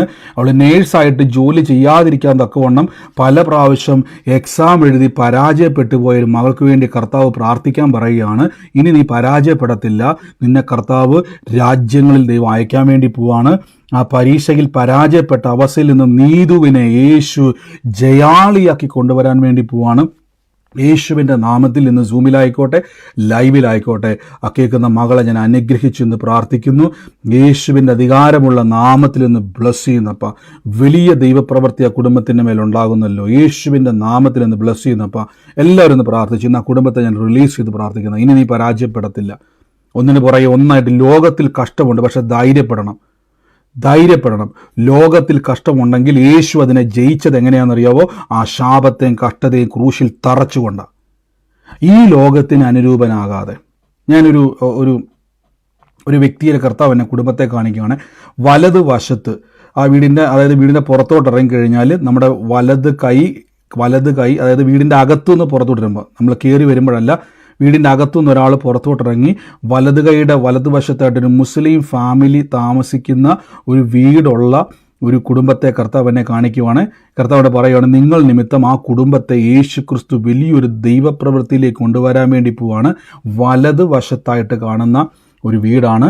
ഇന്ന് ആ കുടുംബത്തിൻ്റെ മേൽ ദൈവത്തിൻ്റെ വലിയ പ്രവൃത്തി കാണാൻ വേണ്ടി പോവാണ്. പ്രത്യേകിച്ച് ആ വീട്ടിലെ വീട്ടമ്മയുമായിട്ട് ബന്ധപ്പെട്ട് യേശുവിൻ്റെ നാമത്തിൽ ഇന്ന് ദൈവം നിങ്ങളെ ഉപയോഗിക്കാൻ വേണ്ടി പോവാണ്. നിങ്ങൾ ഒരുമിച്ച് പ്രാർത്ഥനയിൽ ഇരിക്കുന്ന ഒരു കാഴ്ച കർത്താവ് എന്നെ കാണിക്കുകയാണ്. അതുമായിട്ട് ബന്ധപ്പെട്ട് സൂമിലായിക്കോട്ടെ ലൈവിലായിക്കോട്ടെ ആരാണോ യേശുവിൻ്റെ നാമത്തിൽ ഏറ്റെടുത്തോണം. ഇന്ന് കർത്താവ് അവരൊരിക്കലും നിങ്ങൾക്ക് ദോഷമല്ല കേട്ടോ. അവർക്ക് വേണ്ടി പ്രാർത്ഥിച്ചോണം. അവരെ ദൈവം അനുഗ്രഹമാക്കി മാറ്റാൻ വേണ്ടി പോവാണ്. ഞാൻ യേശുവിൻ്റെ നാമത്തിൽ എന്ന് പ്രാർത്ഥിക്കുന്നു. റിലീസ്. ഇപ്പോൾ നിങ്ങൾ മൈക്ക് മ്യൂട്ട് പറയാനുള്ളവരല്ലാതെ ആരും മൈക്ക് ഓണാക്കണ്ട. ബാക്കി എല്ലാവരും മൈക്ക് മ്യൂട്ട് ചെയ്ത് യേശുവിൻ്റെ നാമത്തിൽ നിന്ന് ബ്ലസ് ചെയ്യുന്നപ്പോൾ കർത്താവിൻ്റെ വലിയ പ്രവൃത്തി ഇന്ന് കർത്താവ് അത് ചെയ്യുന്നതിന് നന്ദി പറയുന്നപ്പോൾ അത് പ്രാർത്ഥിച്ചോണം. ആ കുടുംബത്തിന് വേണ്ടി ബ്ലസ് ചെയ്ത് പ്രാർത്ഥിച്ചോണം. കർത്താവ് വലിയൊരു സാക്ഷ്യമാക്കി ദൈവം അത് മാറ്റും. നിങ്ങളിലൂടെ തന്നെ ആ കുടുംബത്തെ ദൈവം അനുഗ്രഹിക്കാൻ വേണ്ടി പോവാണ്. യേശുവിൻ്റെ അധികാരമുള്ള നാമത്തിൽ തന്നെ. ആമേൻ. അപ്പോൾ ഇവിടെ വചനം പറയുമ്പോൾ ശ്രദ്ധിച്ചു നോക്കി, ഈ കാര്യങ്ങളെ കർത്താവ് നമ്മുടെ ജീവിതത്തിൽ വെളിപ്പെടുത്തുന്നത് നമ്മൾ ദൈവരാജ്യത്തിലെ സാധ്യതകളെ ഉപയോഗിക്കുക. ഞാൻ പറഞ്ഞാൽ ഈ ലോകത്തിൽ ഒരു സ്ഥലത്ത് ചെന്നാൽ പോലും നിങ്ങൾ ഏത് രാജ്യത്ത് യാത്ര ചെയ്തു അവിടെ ഒന്നും നിങ്ങൾക്ക് എന്ത് ചെയ്യാൻ പറ്റത്തില്ല. പ്രാർത്ഥനയിൽ സൗഖ്യത്തെ കിട്ടത്തില്ല. ഇത് ഈ ലോകത്തിൽ നിന്നുള്ളതല്ല. അപ്പം ഈ ലോകത്തിൽ തപ്പിക്കൊണ്ടിരിക്കുന്നവരുടെ പലപ്പോഴും നമുക്ക് ഈ ദുഃഖവും പ്രയാസവും ഒക്കെ വരുന്നത് ഇപ്പം മനസ്സിലായോ? ഒരു വിശ്വാസി അന്വേഷിക്കുന്നത് ഇപ്പോഴും ലോകത്തിലെ ചിട്ടിയും പട്ടിയൊക്കെയാണ്. ഈ ഒരു വിശ്വാസി ഇപ്പോഴും അന്വേഷിക്കുന്നത് ഈ ലോകത്തിൽ ഉള്ളതിനെയാണ്. ഇവിടെ നിർത്തണം. അതുകൊണ്ടാണ് പൗലോസ് പറഞ്ഞ വാക്ക് നോക്കിയേ, ഞാൻ ആ വാക്കൊന്നുകൂടെ എനിക്ക് ഭയങ്കര ഇഷ്ടപ്പെട്ട ആ വാക്ക് ഞാൻ പിന്നെയും വായിക്കുക. And we not conform to this world. നമ്മൾ ഇവിടെ അല്ല എന്ന് കൺഫേം ചെയ്യണം എപ്പോഴും. ഈ ലോകത്തിലല്ല ഞാൻ, സാധ്യതകളെ അല്ല ഞാൻ പിടിച്ചുകൊണ്ടിരിക്കുന്നത്, പക്ഷെ ഞാൻ ഈ ലോകത്ത് ജീവിക്കുകയാണ്. കഷ്ടതയുള്ള ലോകത്ത് ജീവിക്കുമ്പോൾ കഷ്ടപ്പാടിലല്ല, അനുഗ്രഹം അനുഭവിക്കാൻ വിളിക്കപ്പെട്ടിരിക്കുന്നു. എവിടുത്തെ അനുഗ്രഹം? ദൈവരാജ്യത്തിലെ. ഇത് നിങ്ങൾ എന്ത് ചെയ്യണം? നിങ്ങളുടെ മനസ്സ് പുതുക്കി ദൈവഹിതം അന്വേഷിച്ചിട്ട് അത് പറഞ്ഞുകൊണ്ടിരിക്കണം. ഇതെനിക്കുള്ളതല്ല, ഇതെനിക്കുള്ളതല്ല. അതുകൊണ്ട് ഞാൻ എന്ത് ചെയ്തു? ഇത് ഞാൻ സ്വീകരിക്കത്തില്ല. യേശുവിൻ്റെ നാമത്തിൽ എനിക്കുള്ളത് ഞാൻ പ്രഖ്യാപിക്കണം. ഇതിനെ പുറത്താക്കുകയും എനിക്കുള്ളതിനെ ക്ലെയിം ചെയ്യുകയും ചെയ്യണം. നമ്മൾ എന്തായി പ്രഖ്യാപിക്കുക എന്നറിയാം? പ്രഖ്യാപിക്കുക എന്ന് പറഞ്ഞാൽ ഉറപ്പിക്കുക എന്നതിൻ്റെ അർത്ഥം. ഉറപ്പിക്കുക, പ്രഖ്യാപിക്കുക എന്ന് പറഞ്ഞാൽ ഉറപ്പിക്കുക. എനിക്കുള്ളതിനെ ഞാൻ ഉറപ്പിക്കുന്നതാണ് ഈ പ്രഖ്യാപിക്കുന്നത്. നമ്മൾ ചുമ്മാ പറയുക, ഒരു കാര്യം ചുമ്മാ പറയൂ ഇല്ല. ചുമ്മാ ഞാൻ പറയാം, നിങ്ങളുടെ വീട്ടിൽ കാറുണ്ടോ? എൻ്റെ വീട്ടിൽ കാറുണ്ട്. ചുമ്മാ പറയൂ ആരെങ്കിലും? പറ, നിങ്ങൾ ആരെങ്കിലും ചുമ്മാ പറയും എൻ്റെ വീട്ടിൽ കാറുണ്ടെന്ന്. ഉണ്ടെങ്കിൽ ഉണ്ടെന്ന് പറയും, ഇല്ലെങ്കിൽ ഇല്ലെന്ന് പറയും. അപ്പൊ ദൈവഹിതം നിങ്ങൾ പറയുന്നതിൻ്റെ അർത്ഥം നിങ്ങളുടെ ജീവിതത്തിൽ അത് ഉള്ളത് കൊണ്ടാണ്. ഇനി ഞാൻ ഗലാത്യ ലേഖനത്തിലേക്ക് വന്നിട്ട് നമുക്കൊന്ന് പ്രാർത്ഥിക്കാവേ. ആദ്യത്തെ വാക്യത്തിലേക്ക് വരാൻ വേണ്ടി പോവാണേ. കർത്താവായ യേശുക്രിസ്തുവിന്റെ ഇഷ്ടപ്രകാരം ഇപ്പോഴത്തെ ദുഷ്ടലോകത്തിൽ നിന്നും നമ്മെ വിടുവിക്കേണ്ടതിന്. അപ്പം നമുക്ക് എന്തുണ്ടായി? ഇപ്പോഴത്തെ ദുഷ്ടലോകത്തിൽ നിന്നും നമുക്ക് വിടുതൽ സംഭവിച്ചിരിക്കുന്നു. അപ്പം ഇപ്പോഴത്തെ ദുഷ്ടലോകത്തിൽ നിന്നും നമുക്ക് വിടുവിക്കേണ്ടതിന് നമ്മുടെ കർത്താവായ യേശുക്രിസ്തു പാപനിമിത്തം തന്നെത്താൻ ഏൽപ്പിച്ചു കൊടുത്തവനായി. അപ്പം യേശുക്രിസ്തു തന്നെത്താൻ ഏൽപ്പിച്ചു കൊടുത്തുവെങ്കിൽ നമുക്ക് വിടുതൽ വരുമോ അതോ വന്നോ?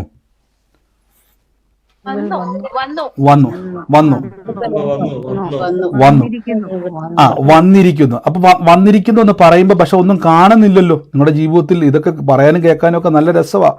ഇത് കാണുന്നില്ലല്ലോ. ഇത് കാണാൻ വേണ്ടി നിങ്ങൾ എന്ത് ചെയ്യണം? ഇത് കാണാൻ വേണ്ടി നിങ്ങൾ ചെയ്യേണ്ടത് എന്താണെന്ന് ചോദിച്ചു കഴിഞ്ഞാൽ, നിങ്ങൾ മനസ്സ് പുതുക്കണം.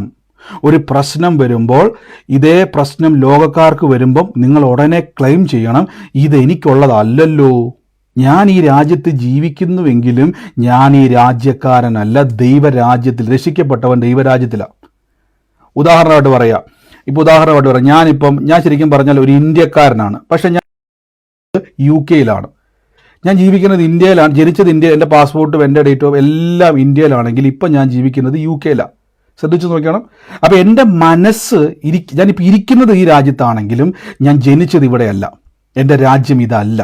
ഞാനിപ്പോൾ ഇവിടെ നിൽക്കുന്നതേ ഉള്ളൂ. ഇതാണ് ഈ ലോകത്തിന് അനുരൂപരാകരുതെന്ന് പറഞ്ഞാൽ അതിൻ്റെ അർത്ഥം നിങ്ങൾ ഈ ലോകക്കാരെ പോലെ ജീവിക്കണമെന്നൊരു ആശയമല്ല. അവനെ പോലെ. ഇപ്പം ഞാൻ എന്നാൽ എപ്പോഴും നമുക്കൊരു സ്റ്റാൻഡേർഡ് ഉണ്ട് ദൈവരാജ്യത്തിൽ. മറ്റുള്ളവരുടെ കുറ്റവും പറഞ്ഞ് കുറവും പറഞ്ഞ് മദ്യപിച്ച് ആ രീതിയിൽ നടക്കാനല്ല നമ്മുടെ ജീവിതം. ദൈവരാജ്യത്തിൽ യേശുവിൻ്റെ അനുഗ്രഹത്തെ അനുഭവിക്കുന്ന ദൈവത്തിൻ്റെ മക്കളെ പോലെ ജീവിക്കണം ഇവിടെ. ഇത് നിങ്ങളുടെ മനസ്സിനോട് പറയണം. അതുകൊണ്ടാണ് രോഗം വരുമ്പോൾ ഞാൻ എപ്പോഴും പറഞ്ഞില്ലേ, സൗഖ്യമാകുന്നത് വരെ പ്രഖ്യാപിക്കണം. കഷ്ടതയും കടഭാരവും വരുമ്പോൾ പറയണം, കർത്താവേ മിറക്കിൾ മണി എന്നുള്ള ആശയം തന്നെ ഞാൻ പറഞ്ഞതിൻ്റെ കാരണം, ലോകത്തിൽ ഒരിക്കലും അത്ഭുതപരമായി അതിൻ്റെ ഒരു പ്രസംഗം കൊണ്ട് പ്രസംഗിച്ചതാണ്. ഞാൻ നിങ്ങൾ കേട്ടിട്ടുണ്ടായിരിക്കും. അദ്ദേഹം ഇങ്ങനെ പ്രസംഗിച്ചത്, ഒരിക്കലും മിറക്കിൾ മണി എന്നുള്ള സംഭവം ഇല്ല. അപ്പം അദ്ദേഹം പറഞ്ഞിങ്ങനെയാണ്, ഈ പൈസ ഇവിടുന്ന് വരുന്നു, അച്ചടിക്കാത്ത പൈസ. ഒരു പ്രിന്റിംഗ് പ്രസ്സിലും നിനക്ക് അച്ചടിച്ചിട്ടില്ല. ഒരു ഗവൺമെന്റിന്റെയും പൈസ ഒരു ബാങ്കുകാർ വെറുതെ വാശി തരത്തില്ല. ഒന്നെങ്കിൽ നീ മോഷ്ടിക്കണം, അല്ലെങ്കിൽ വേറെ എന്തെങ്കിലും രീതിയിൽ കൊണ്ടുവരണം. അല്ലാതെ എങ്ങനെ മിറക്കിൾ മണി ഉണ്ടാകും? അങ്ങനെയാണെങ്കിൽ യേശുക്രിസ്തുവാണ് ഇത് ആദ്യം ചെയ്തത്. മീനിന്റെ വായിൽ നിനക്ക് വേണ്ട ചതുർദ്രഹ പണത്തെ ഞാൻ വെച്ചത് യേശുവാണ്.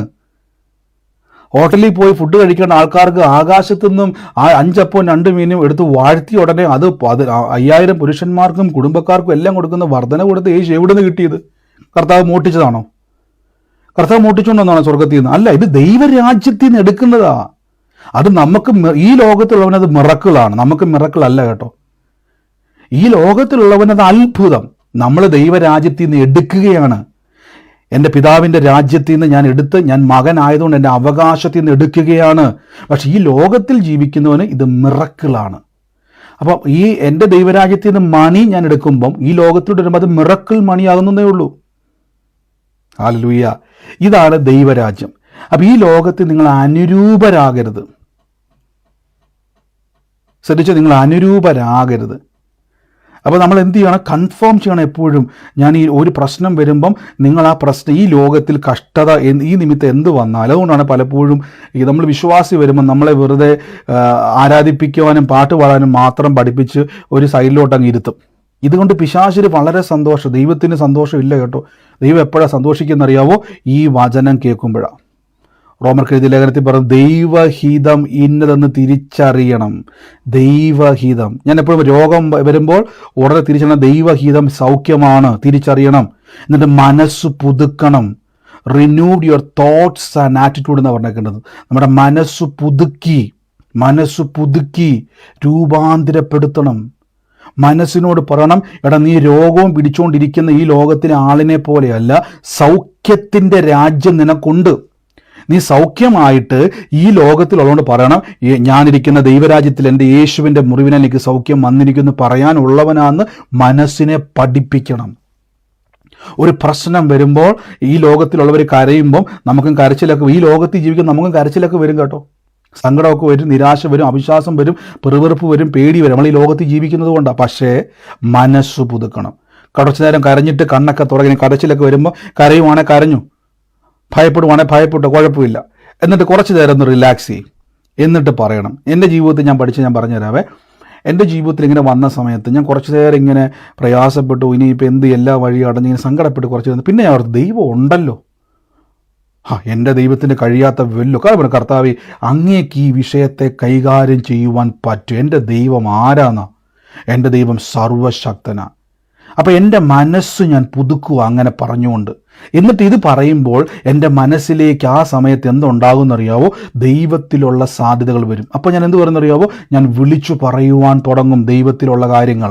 അവിടെ എന്ത് സംഭവിക്കുമെന്നറിയാവോ? അത് വെളിപ്പെട്ടു വരും. ദൈവരാജ്യത്തിലുള്ളവൻ്റെ പ്രത്യേകതയാണ് നിങ്ങൾ പറയുന്നത് സംഭവിക്കും. അതുകൊണ്ട് ഞാൻ എപ്പോഴും എൻ്റെ നാക്കിനെ സൂക്ഷിക്കും. എൻ്റെ നാവിലൂടെ ഞാൻ പറയുന്നത് സംഭവിക്കും. ഒരു വിശ്വാസി എന്തു പറയുന്നോ അത് സംഭവിക്കും. നിങ്ങൾക്ക് വലിയൊരു അധികാരമുണ്ട്. രക്ഷിക്കപ്പെട്ട ദൈവവേദനൊരു പ്രത്യേകതയാണ്. പക്ഷെ നമ്മൾ പലപ്പോഴും പറഞ്ഞ് പല നന്മകളും അടച്ചു വെച്ചിരിക്കുന്നതാ കുഴപ്പം. നിങ്ങൾ പറഞ്ഞാൽ സംഭവിക്കുമെന്നേ. പലർക്കും അറിയത്തില്ല ആ അനുഗ്രഹത്തിൻ്റെ ആ സംഭവം. ഞാൻ എടുത്തിട്ടുള്ളതോടെ റിപ്പീറ്റ് ചെയ്യുന്നില്ല കേട്ടോ. അപ്പോൾ ഈ ദിവസങ്ങളിൽ ഈ ലോകത്തിന് അനുരൂപരാകലി പ്രശ്നങ്ങളെ മൊത്തം ഒരു ലിസ്റ്റ് എടുത്ത്, ഇന്നൊരു ബുക്ക് എടുത്തിട്ട് നിങ്ങൾ അനുഭവിക്കുന്ന പ്രശ്നം മുഴുവൻ അങ്ങ് എഴുതിക്കേ. 200 പേജ് തികയത്തില്ലെങ്കിൽ 400 പേജിൻ്റെ മേടിച്ചോ, 400 തികയത്തില്ലെങ്കിൽ 600 മേടിച്ചോ. ഒന്ന് എഴുതിയിട്ട് എന്നിട്ട് എഴുതിയിട്ട് നോക്കണം, നിങ്ങൾക്ക് വരുന്ന പ്രശ്നങ്ങൾ ലോകത്തിലുള്ളവനും വരുന്നതാണോ? ഞാൻ ചോദിച്ചോട്ടെ, നിങ്ങൾക്ക് ഇപ്പോൾ അനുഭവിക്കുന്ന പ്രശ്നങ്ങൾ ലോകത്തിലുള്ള എല്ലാവർക്കും വരുന്ന പ്രശ്നം തന്നെയാണോ? ഒന്ന് നോക്കിക്കേ, ആണോ അല്ലയോ? അതെ. അപ്പൊ ഞാൻ ചോദിച്ചോട്ടെ, നിങ്ങൾ അതിനോട് അനുരൂപനാകണോ വേണ്ടയോ? പറ. ആകണ്ട. അപ്പൊ എന്തിനാണെന്നറിയാവോ? ഞാൻ പറഞ്ഞുതരാം, എളുപ്പവഴി പറഞ്ഞുതരാം. എങ്ങനെ ഇതിന് പുറത്തു വരാനുള്ള വഴി ഞാൻ പറഞ്ഞുതരാം. എഴുതി വെക്കുക. നിങ്ങൾ കടഭാരമുണ്ട് എഴുതുക, രോഗമുണ്ട് എഴുതുക, സമാധാനമില്ലാത്ത അവസ്ഥ എഴുതുക. ഇത് മൊത്തം അങ്ങ് എഴുതണം. ഇതെല്ലാം ലോകത്തിലുണ്ട് കേട്ടോ. എന്നിട്ട് അതിൻ്റെ അപ്പുറത്തോട്ട് മാറിയിട്ട് ദൈവത്തിൻ്റെ ഹിതങ്ങൾ എന്താന്നുള്ളതും ദൈവരാജ്യത്തിലുള്ളവൻ്റെ ഗുണങ്ങൾ എന്നാന്നുള്ളതും അതിൻ്റെ അപ്പുറത്തോട്ട് എഴുതിക്കേ. രോഗം എഴുതിയപ്പം ഈ ലോകത്തിൽ രോഗമുള്ളവനുമുണ്ട്, ഇപ്പുറത്ത് ദൈവരാജ്യത്തിൽ എന്താ പ്രത്യേകത? രോഗസൗഖ്യമുണ്ട്.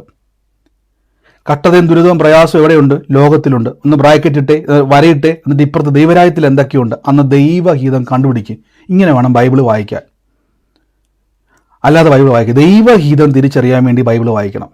അങ്ങനെ ബൈബിൾ വായിച്ചിട്ട് ഓരോന്നങ്ങ് എഴുതി വെച്ചിട്ട് മറ്റേത് മൊത്തം അങ്ങ് വെട്ടിക്കള. എന്നിട്ട് പറഞ്ഞാൽ ഇത് എനിക്കുള്ളതല്ല, ഇപ്പുറത്ത് എഴുതിയേക്കുന്നത് മുഴുവനാണ് എൻ്റെ അവകാശം, ഇതെനിക്കുള്ളതല്ല, ഞാൻ ഈ ലോകത്തിന് അനുരൂപനാകേണ്ടവനല്ല, ഞാനിത് ചുമക്കേണ്ടവനല്ല. എന്നിട്ട് അപ്പുറത്തിരിക്കുന്നത് മൊത്തം അങ്ങോട്ട് പറ. അത് പറയുമ്പോൾ എന്ത് സംഭവിക്കുമെന്ന് അറിയാവോ? സൃഷ്ടിക്കപ്പെടും.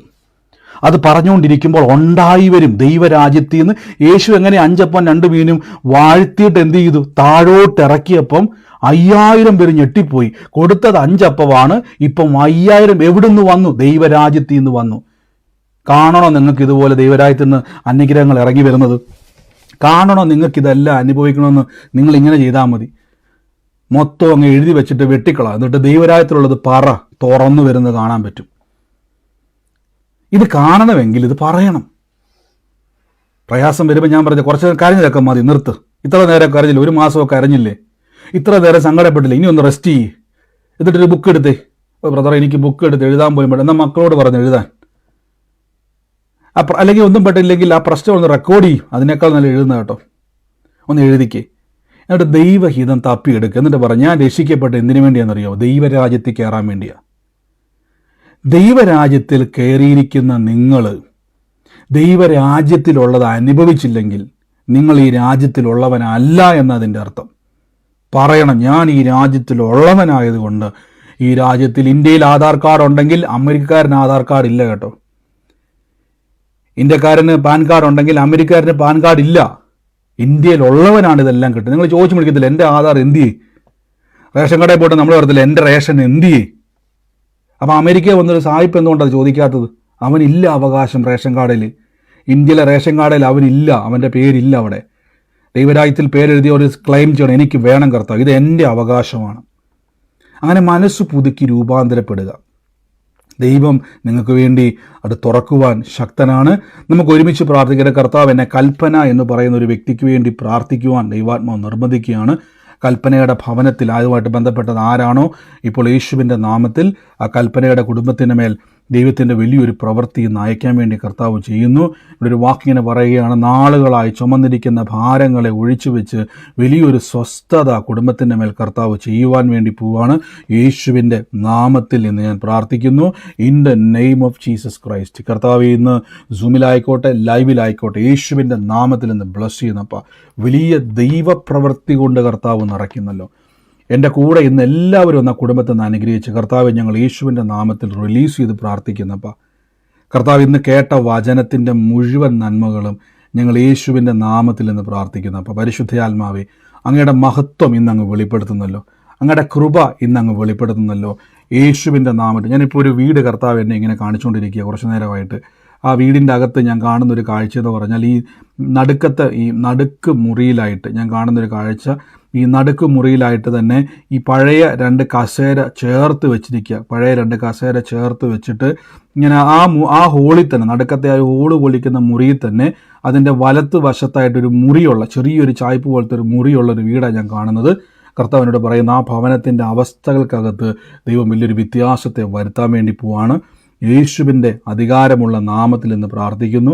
In the name of Jesus. യേശുവിൻ്റെ നാമത്തിൽ എൻ്റെ കർത്താവ് പറയണം, ഇനി നിങ്ങൾ ആ ഭവനത്തിൽ കരയണ്ട, ആ ഭവനത്തിൻ്റെ മേൽ ദൈവത്തിൻ്റെ വലിയൊരു പ്രവൃത്തിയെ കർത്താവ് അയക്കാൻ വേണ്ടി പോകുന്നു. അതോടൊപ്പം തന്നെ കർത്താവ് എന്നെ ശാലിനി എന്ന് പറയുന്ന ഒരു വ്യക്തിയുടെ കുടുംബത്തിന് വേണ്ടി കൂടെ പ്രാർത്ഥിക്കുവാൻ കർത്താവ് എന്നെ കാണിക്കുകയാണ്. In the name of Jesus. ഞാൻ യേശുവിൻ്റെ നാമത്തിൽ എന്ന് പ്രാർത്ഥിക്കുന്നു. ആ കുടുംബത്തിൻ്റെ മേൽ ദൈവപ്രസാദം വെളിപ്പെടാൻ വേണ്ടി പോവുകയാണ്. ദൈവപ്രസാദം എന്ന് വെളിപ്പെടുത്തി കർത്താവ് ഇന്ന് ആ കുടുംബത്തിൻ്റെ മേൽ വലിയ നന്മകളെ തുറക്കാൻ വേണ്ടി പോവാണ്. യേശുവിൻ്റെ നാമത്തിൽ റിലീസ് ചെയ്യുന്നപ്പോൾ കർത്താവ്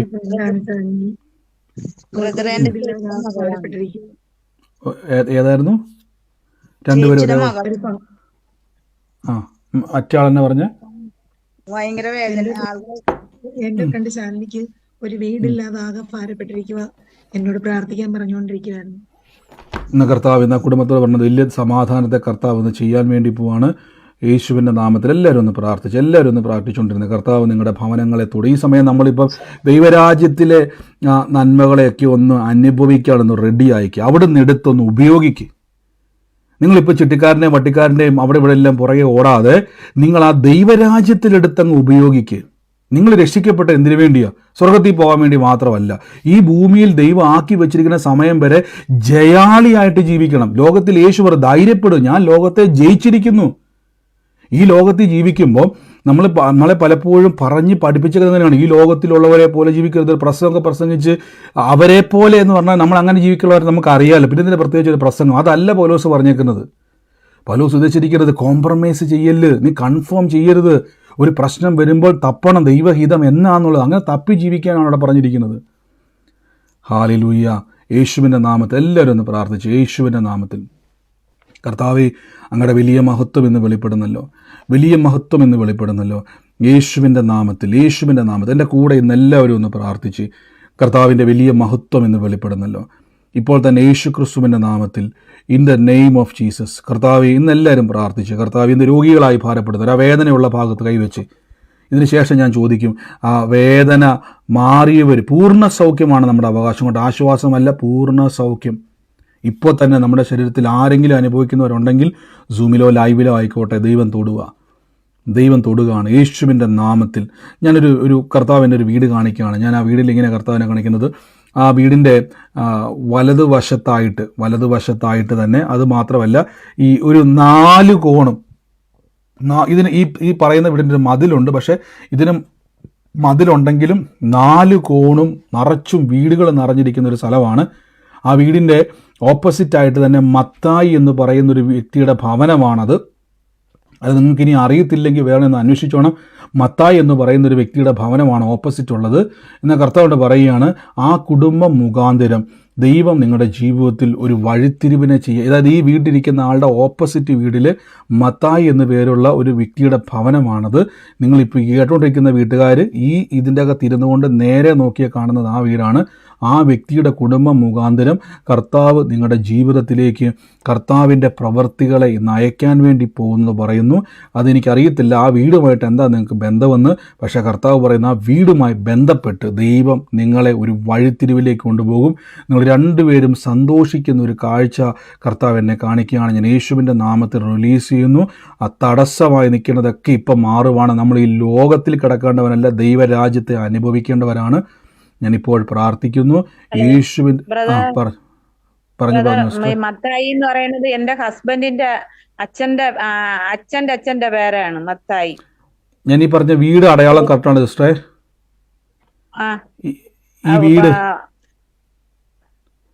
ഈ വീട് സിസ്റ്റർ കേട്ടത് മത്തായി എന്ന ആൾ ജീവനോടെ ഇരിപ്പല്ല. എന്റെ ഹസ്ബൻഡിന്റെ അച്ഛന്റെ പേരാണ് മത്തായി എന്നാണ്.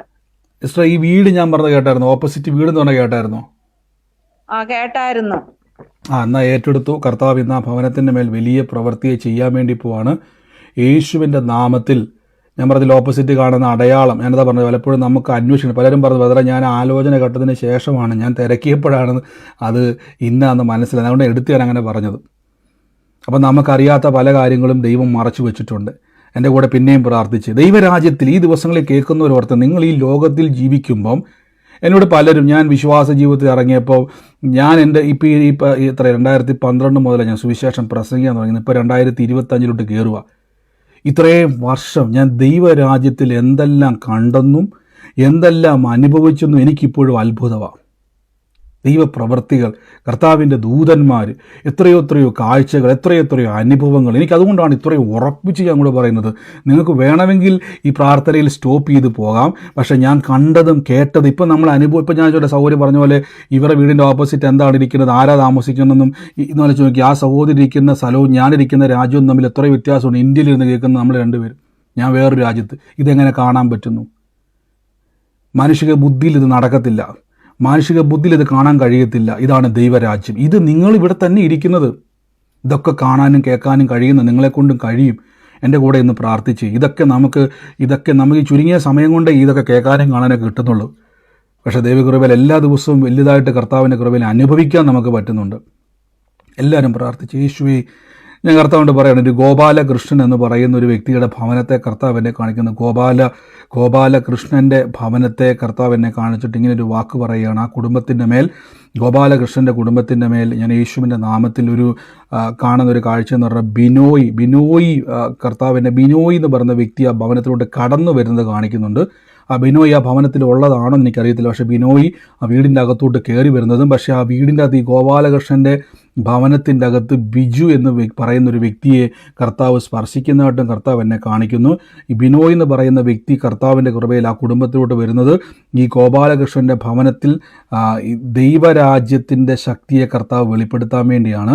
ആ വ്യക്തി, ആ വീട്ടുകാരനാണ് എനിക്ക് പറയാൻ വേണ്ടിയാണ് എക്സ്ട്രാ മ്യൂട്ട് മാറ്റിയത്, അല്ലെങ്കിൽ മ്യൂട്ട് ചെയ്യണേ. എന്റെ അച്ഛനാണ് ഗോപാലകൃഷ്ണ അച്ചാച്ചൻ അല്ലേ? അപ്പം ഈ പറഞ്ഞ വ്യക്തികളെ ഇപ്പൊ പരിചയമുള്ളതാണ് ഈ വ്യക്തികൾ, ബാക്കിയുള്ള വ്യക്തികൾ? ബിജു എന്ന് പറയുന്നത് അമ്മയുടെ ചേച്ചിയുടെ മോനാണ്, പക്ഷെ ബിനോയ് എന്ന് പറയുന്നത് ആളെ അറിയില്ല. ബിനോയ് എന്ന് പറയുന്ന ആൾ വരുന്നതായിട്ടാണ് ഞാൻ ചോദിച്ചത്. എനിക്ക് വീട്ടിലുള്ള ആൾ ഞാൻ കാണുന്നില്ല, പക്ഷേ ആ വ്യക്തി വരുന്നതായിട്ട് എത്ര പേര് കേട്ടായിരുന്നു? വരുന്നതായിട്ടാണ് ഞാൻ കാണുന്നത്. ഞാൻ എടുത്തു പറഞ്ഞായിരുന്നു. ആ വീടുമായിട്ട് എന്നാ ബന്ധം എനിക്ക് അറിയത്തില്ല. അപ്പൊ നോട്ട് ചെയ്ത് വെച്ചോണം. ബിനോയ് ഭവനത്തിലോട്ട് വരും. ഇതുകൊണ്ട് നടക്കാൻ പോകുന്ന കാര്യമാണിത്. ബിനോയ് ഗോപാലകൃഷ്ണൻ എന്ന് പറയുന്ന ആ സഹോദരന്റെ കുടുംബത്തിൽ ബിജുവായിട്ട് ബന്ധപ്പെട്ട് ബിനോയ് വരുന്നതായിട്ടൊരു കാഴ്ച ഞാൻ കാണിക്കുന്നു. എന്തിനാ അവിടെ വരുന്ന അറിയാമോ? ദൈവരാജ്യത്തിന്റെ ഒരു വലിയൊരു മർമ്മം വെളിപ്പെടുത്തുന്നത്. എന്തിനാ ഇതൊക്കെ? ദൈവരാജ്യമായിട്ട് ബന്ധം. നിങ്ങളുടെ ജീവിതത്തിൽ ചില നന്മയുടെ വഴിത്തിരിവുകളെ കർത്താവ് വെളിപ്പെടുത്താൻ വേണ്ടി പോകും. നന്മയുടെ വഴിത്തിരിവുകളെ ഞാൻ ആ വ്യക്തി വന്നിട്ട് കാണിക്കുന്ന ഒരു സ്ഥലവുമായിട്ട് ബന്ധപ്പെട്ട് ഒരു പ്രശ്നത്തിൻ്റെ മേൽ, പ്രശ്നമല്ല, സ്ഥലവുമായി ബന്ധപ്പെട്ട ഒരു കാര്യത്തെ കർത്താവ് സ്പർശിക്കാൻ വേണ്ടിയാണ്. യേശുവിൻ്റെ നാമത്തിൽ എന്ന് പ്രാർത്ഥിക്കുന്നു. കർത്താവിന് നിങ്ങളെ തൊടുകയാണ്. നിങ്ങളുടെ ജീവിതത്തിൻ്റെ മേൽ പരിശുദ്ധാത്മാവ് പ്രവർത്തിക്കുകയാണ്. യേശുവിൻ്റെ നാമത്തിൽ ഞാൻ പ്രാർത്ഥിക്കുന്നു. ഈ മംഗളം എന്ന് പറയുന്ന അത് ഒരു പത്രമല്ല, അതുമായിട്ട് ബന്ധപ്പെട്ട എന്താ ആരാ ഇതിനകത്തുള്ളത്? സൂമിലാണ് ലൈവിൽ. ഈ സൂമിലുള്ളവരും യൂട്യൂബിലുള്ളവരും പിന്നീട് മാസങ്ങൾ കഴിഞ്ഞിട്ടാണ് ഈ ആലോചന ഞാൻ കേൾക്കുന്നത് പലപ്പോഴും. ഇവിടെ വല്ലവരും ഉള്ളതാണ്. മംഗളം എന്ന് പറഞ്ഞ പത്രമല്ല, അതിപ്പോൾ എനിക്കറിയത്തില്ല, അതുമായിട്ട് ബന്ധം എനിക്കറിയത്തില്ല ആരോ ഇതിൻ്റെ അകത്ത് കേൾക്കുന്നത്. മംഗളം ഫ്രണ്ടാണോ? ഈ മംഗളം ഞാൻ കേട്ടത് ഒരു പത്രമാണ്. ഇനി പേരുണ്ടെന്ന് എനിക്കറിയത്തില്ല. ആരുടെ പേരാ അത്? എന്റെ പേരാ. പക്ഷെ ഇവിടെ ഇട്ടേക്കുന്നത് മഞ്ജു വർക്കല എന്നാണല്ലോ. മഞ്ജു എന്റെ ഒഫീഷ്യൽ നെയിം. വീട്ടിൽ വിളിക്കുന്നത് മംഗളം. മംഗളം, അതാ ഞാൻ ഓർത്ത. ഞാൻ മംഗളം സാധാരണ മംഗളം പത്രമുണ്ട് കേട്ടിട്ടുള്ളൂ. അതായത് ഞാൻ എടുത്തു ചോദിച്ചാൽ മംഗളം പത്രമല്ലാതെ മംഗളം പേരുണ്ടെന്ന് എനിക്കറിയത്തില്ല. എക്സ്ട്രാ ഏറ്റെടുത്തു. കർത്താവ് നമ്മുടെ വിളിപ്പേര് പോലും അറിയുന്നുണ്ട് കേട്ടോ. യേശുവിൻ്റെ നാമത്തിൽ കർത്താവിൻ്റെ വലിയ മഹത്വം ഇന്ന് വെളിപ്പെടട്ടെ. എല്ലാവരും ഒന്ന് പ്രാർത്ഥിച്ചു. നമുക്ക് യേശുവിൻ്റെ നാമത്തിൽ ഇന്ന് ആ ദൈവപ്രവൃത്തി എന്ന് അനുഭവിക്കാം. നമ്മുടെ ജീവിതത്തിലെ തടസ്സങ്ങൾ, നിങ്ങൾ നമ്മുടെ ഫെബ്രുവരിയിൽ നടക്കാൻ പോകുന്ന മീറ്റിങ്ങുകൾ ഞാൻ പ്രത്യേകം പറയുന്നുണ്ടല്ലോ. അത് ഒരു നിമിഷം ഒന്ന് ബ്രേക്ക് ചെയ്യുകയാണ്. ഫെബ്രുവരി നടക്കാൻ പോകുന്ന മീറ്റിങ്ങുകളിൽ നേരിട്ട് വരുവാനുള്ളവർ, അപ്പോൾ നമുക്കിനി വലിയ സമയമില്ല. ഞാൻ ഈ ജനുവരി എന്നുള്ളത് പെട്ടെന്ന് പറന്നു പോകും. നേരിട്ട് വരിക. ഇതേപോലെയുള്ള വലിയ പ്രവൃത്തികളെ കാണാനും കേൾക്കാനും ഒക്കെ നമുക്ക് അവിടെയും കാണാൻ ഇടയായി തീർന്നു. ഈ കർത്താവ് അനുഗ്രഹിക്കുമാറാകട്ടെ. അപ്പോൾ യേശുവിൻ്റെ നാമത്തിൽ നമുക്ക് കർത്താവിൻ്റെ വേലയിൽ വിതച്ചവർക്ക് വേണ്ടി ഒരു വാക്കൊന്ന് പ്രാർത്ഥിക്കാം. അല്ല, ഞാനത് മറന്നുപോകും. അതുകൊണ്ട് ഇപ്പോൾ ഒന്ന് കാണിക്കും. ഒരു വാക്ക് നമുക്ക് അവർക്ക് വേണ്ടി ഒന്ന് പ്രാർത്ഥിക്കാം. യേശുവിൻ്റെ നാമത്തിൽ കർത്താവ് ഞങ്ങളുടെ വേലയിൽ വിതച്ച മക്കളെ ഞാൻ അനുഗ്രഹിച്ചു പ്രാർത്ഥിക്കുന്നു.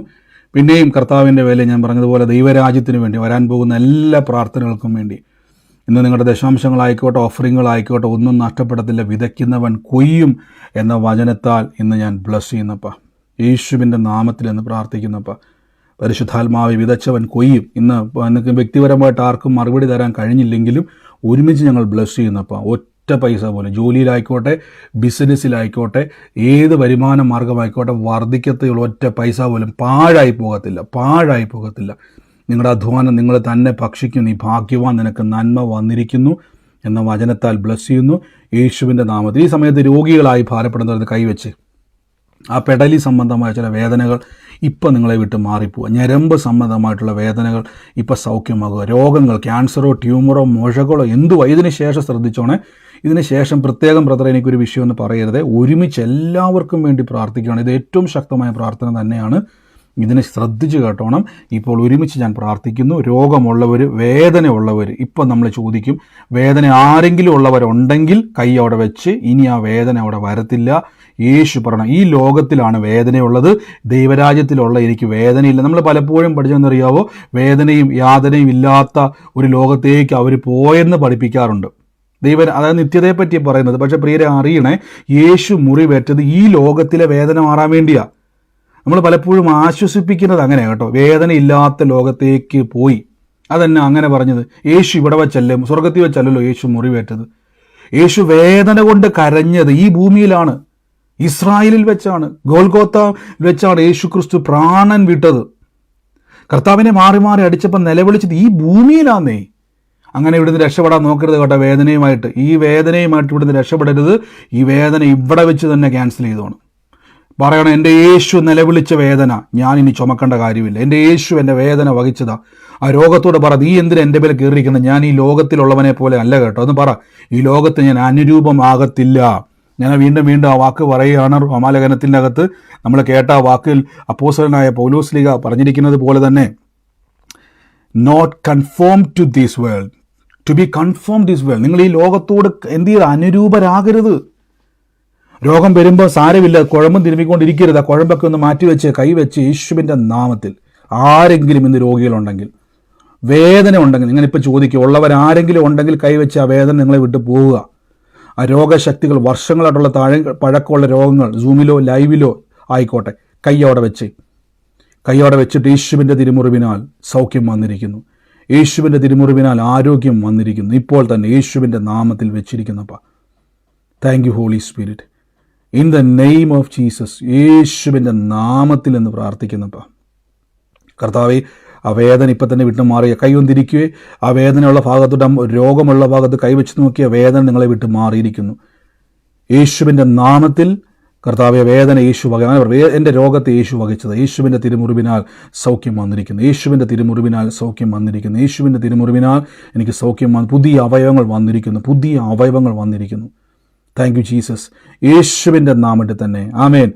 ഈ സമയത്ത് ആർക്കെങ്കിലും ആ വേദന മാറിയ രോഗമുണ്ടായിരുന്നവരോ വേദന ഉണ്ടായിരുന്നവരോ ആരെങ്കിലും ഇന്ന് ഈ പ്രാർത്ഥനയിൽ ഉണ്ടായിരുന്നുവെങ്കിൽ ആ വേദനയുള്ള ഭാഗത്ത് കൈവച്ചപ്പോൾ ആർക്കെങ്കിലും വ്യത്യാസം വന്നവർ, പൂർണ്ണ സൗഖ്യം വന്നവർ ഉണ്ടെങ്കിൽ, ഇന്ന് പ്രാർത്ഥനയിൽ ഉള്ളവരുണ്ടെങ്കിൽ ഇപ്പം നിങ്ങൾക്ക് പറയാനുള്ള അവസരമാണ്.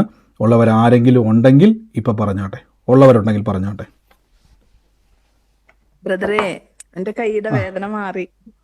എന്നാ പറ്റിയതായിരുന്നു ഇഷ്ട കൈക്ക്? കൈ ഇങ്ങനെ 2-3 മാസമായിട്ടേ കൈ താഴ്ത്തിക്കുമ്പോ ബ്ലഡ് സർക്കുലേഷൻ കുറവുള്ള പോലെ ഭയങ്കര കിടച്ചില് വേദനയ്ക്കായിരുന്നു. ഇപ്പൊ സിസ്റ്റർ പ്രാർത്ഥിച്ചപ്പോ എന്നാ സംഭവിച്ചത്? ഇവിടുന്ന് കഴുത്തിന്റെ ഇവിടെ നിന്നോട്ടൊരു എന്തോ ഒരു വല്ലാത്തൊരു ഫീലിംഗ് വന്നു. ഇപ്പൊ വേദന ഇല്ല? ഇല്ല. പൂർണ്ണ സൗഖ്യമായി. ഇല്ല. ആമേൻ. കർത്താവേ, സൗഖ്യം. ഞാൻ പറയും, ഇതാണ് ദൈവരാജ്യം. ഇത് ലോകത്തിൽ നിങ്ങൾ ഈ ലോകത്തിൽ കടന്നാൽ വേദനയായിട്ടിരിക്കാം. ദൈവരാജ്യത്തോട് നിങ്ങൾ അനുരൂപരായാൽ സൗഖ്യം. ഇതാണ് ആ സാക്ഷ്യം. ഇതിപ്പോ നമ്മൾ കേട്ടതിന്റെ സാക്ഷ്യമാണ്. ഗോഡ് ബ്ലെസ് യു സിസ്റ്ററെ. കർത്താവ് സൗഖ്യമാക്കിയത് നന്ദി. ആമേൻ. മറ്റാരെങ്കിലും ഉണ്ടോ? സാക്ഷി? നാളത്തെ പ്രയറിന്റെ കാര്യം, നാളെ 31 അല്ലേ, നാളത്തെ പ്രയറിന്റെ കാര്യം എങ്ങനെയാണെന്ന് പറഞ്ഞേ സിസ്റ്ററെ. നമുക്ക് നാളെ പ്രയർ ഞാൻ മെസ്സേജ് ആക്കി, ഗ്രൂപ്പിൽ നമുക്ക് മെസ്സേജ് ആയിരുന്നു കേട്ടോ. ഗ്രൂപ്പിൽ ഞാനൊരു കാര്യം പറഞ്ഞോട്ടെ. പറഞ്ഞു. ഹലോ ബ്രദറെ, ഒരു മുസ്ലിം ഫാമിലിയെ കുറിച്ച് ബ്രദർ പറഞ്ഞായിരുന്നല്ലോ. ബ്രദറെ, ഞാൻ താമസിക്കുന്ന വീടിന്റെ റൈറ്റ് സൈഡില് 2 വീടിന്റെ ഓപ്പോസിറ്റ് ആയിട്ട് ഒരു മുസ്ലിം ഫാമിലിയാ താമസിക്കുന്നത്. അവർക്ക് മക്കളില്ല. മക്കള് ഒരു 10 വർഷത്തിന് മേലായി അവർക്ക് മക്കളില്ലാതെ വിഷമിക്കുന്ന ഒരു ഫാമിലിയാ. പക്ഷെ അവരവരുടെ വിശ്വാസത്തിൽ ഇങ്ങനെ ഭയങ്കരമായിട്ട് നിൽക്കുന്ന ഒരു ഫാമിലിയാണ്. ഹസ്ബൻഡിന് വലിയ വിശ്വാസമില്ല. പക്ഷെ ഈ പുള്ളിക്കാരി ഞാൻ ചോദിച്ചോട്ടെ, അതായത് നമ്മുടെ വീടിന്റെ പുറത്തിറങ്ങിയ റൈറ്റ് സൈഡിലായിട്ടാണോ വീട് നിൽക്കുന്നത്? അതെ. ആ പ്രവചനം സിസ്റ്ററുടെ വീടുമായിട്ട് ബന്ധപ്പെട്ടാണോ ഇപ്പൊ സിസ്റ്റർ കേട്ടത്? അതെ. ഞാനിപ്പോ താമസിക്കുന്ന ഡാളസിലെ വീടിന്റെ റൈറ്റ് സൈഡ്, ഞാൻ വീട്ടിൽ നിന്ന് ഇറങ്ങി നിൽക്കുമ്പോ റൈറ്റ് സൈഡില് 2 വീട് കഴിഞ്ഞ് അതിന്റെ ഓപ്പോസിറ്റ് എന്ന് പറയാം, അത് റൈറ്റ് സൈഡ് തന്നെയാണ്. ആ വീടിന് വേണ്ടി പ്രാർത്ഥിച്ചോണം. അവരോട് പറയണം, കഴിയുമെങ്കിൽ പ്രാർത്ഥിക്കും. ഈ പറയാൻ പറ്റാത്ത സാഹചര്യമാണെങ്കിൽ നമ്മൾ എന്ത് ചെയ്യണം? കർത്താവ് ഇടപെട്ട ആലോചനയാണ്. അതുകൊണ്ട് ഉറപ്പായിട്ടും അവർക്ക് നമ്മൾ ഇനി ഒഴിവാക്കാൻ പറ്റത്തില്ല. സിസ്റ്റർ പറയണം, യേശു അത്ഭുതം ചെയ്തു. ധൈര്യത്തോടെ പറഞ്ഞോണം. അത് കേൾക്കാനുള്ള മനസ്സ് ദൈവം അവർക്ക് കൊടുക്കും. നമ്മളെ അംഗീകരിക്കാനുള്ള മനസ്സ് അവർക്ക് കൊടുക്കും. ആലോചന ഏറ്റെടുത്തുകൊണ്ട് ഇന്നു മുതൽ പ്രാർത്ഥിച്ചോണം. സിസ്റ്ററിലൂടെ ആ ഉദരത്തെ ദൈവം തുറക്കും കേട്ടോ. ധൈര്യമായിട്ടിരിക്കും. ഞങ്ങളുടെ വീടിന്റെ ഓപ്പോസിറ്റ് മാത്യു എന്ന് പറഞ്ഞ ഡോക്ടറുടെ വീടാണ്. ഏറ്റെടുത്തോ അച്ഛാ, അത് പ്രാർത്ഥിച്ചോണം. ഞാൻ ഒരേ ആലോചന ഒരേപോലെ ഉണ്ടെങ്കിൽ ആമേൻ പറഞ്ഞ് ഏറ്റെടുത്തോണം. ആ കുടുംബത്തെ ദൈവം നമുക്ക് അനുഗ്രഹമാക്കി മാറ്റും കേട്ടോ. നമ്മൾ മുഖാന്തരം ആ കുടുംബത്തെ ഇതൊക്കെ ഈ ആലോചന കേൾക്കുന്നതിലൂടെ അവരുടെ മനസ്സൊക്കെ നമ്മളോട് അട്രാക്റ്റീവ് ആവും.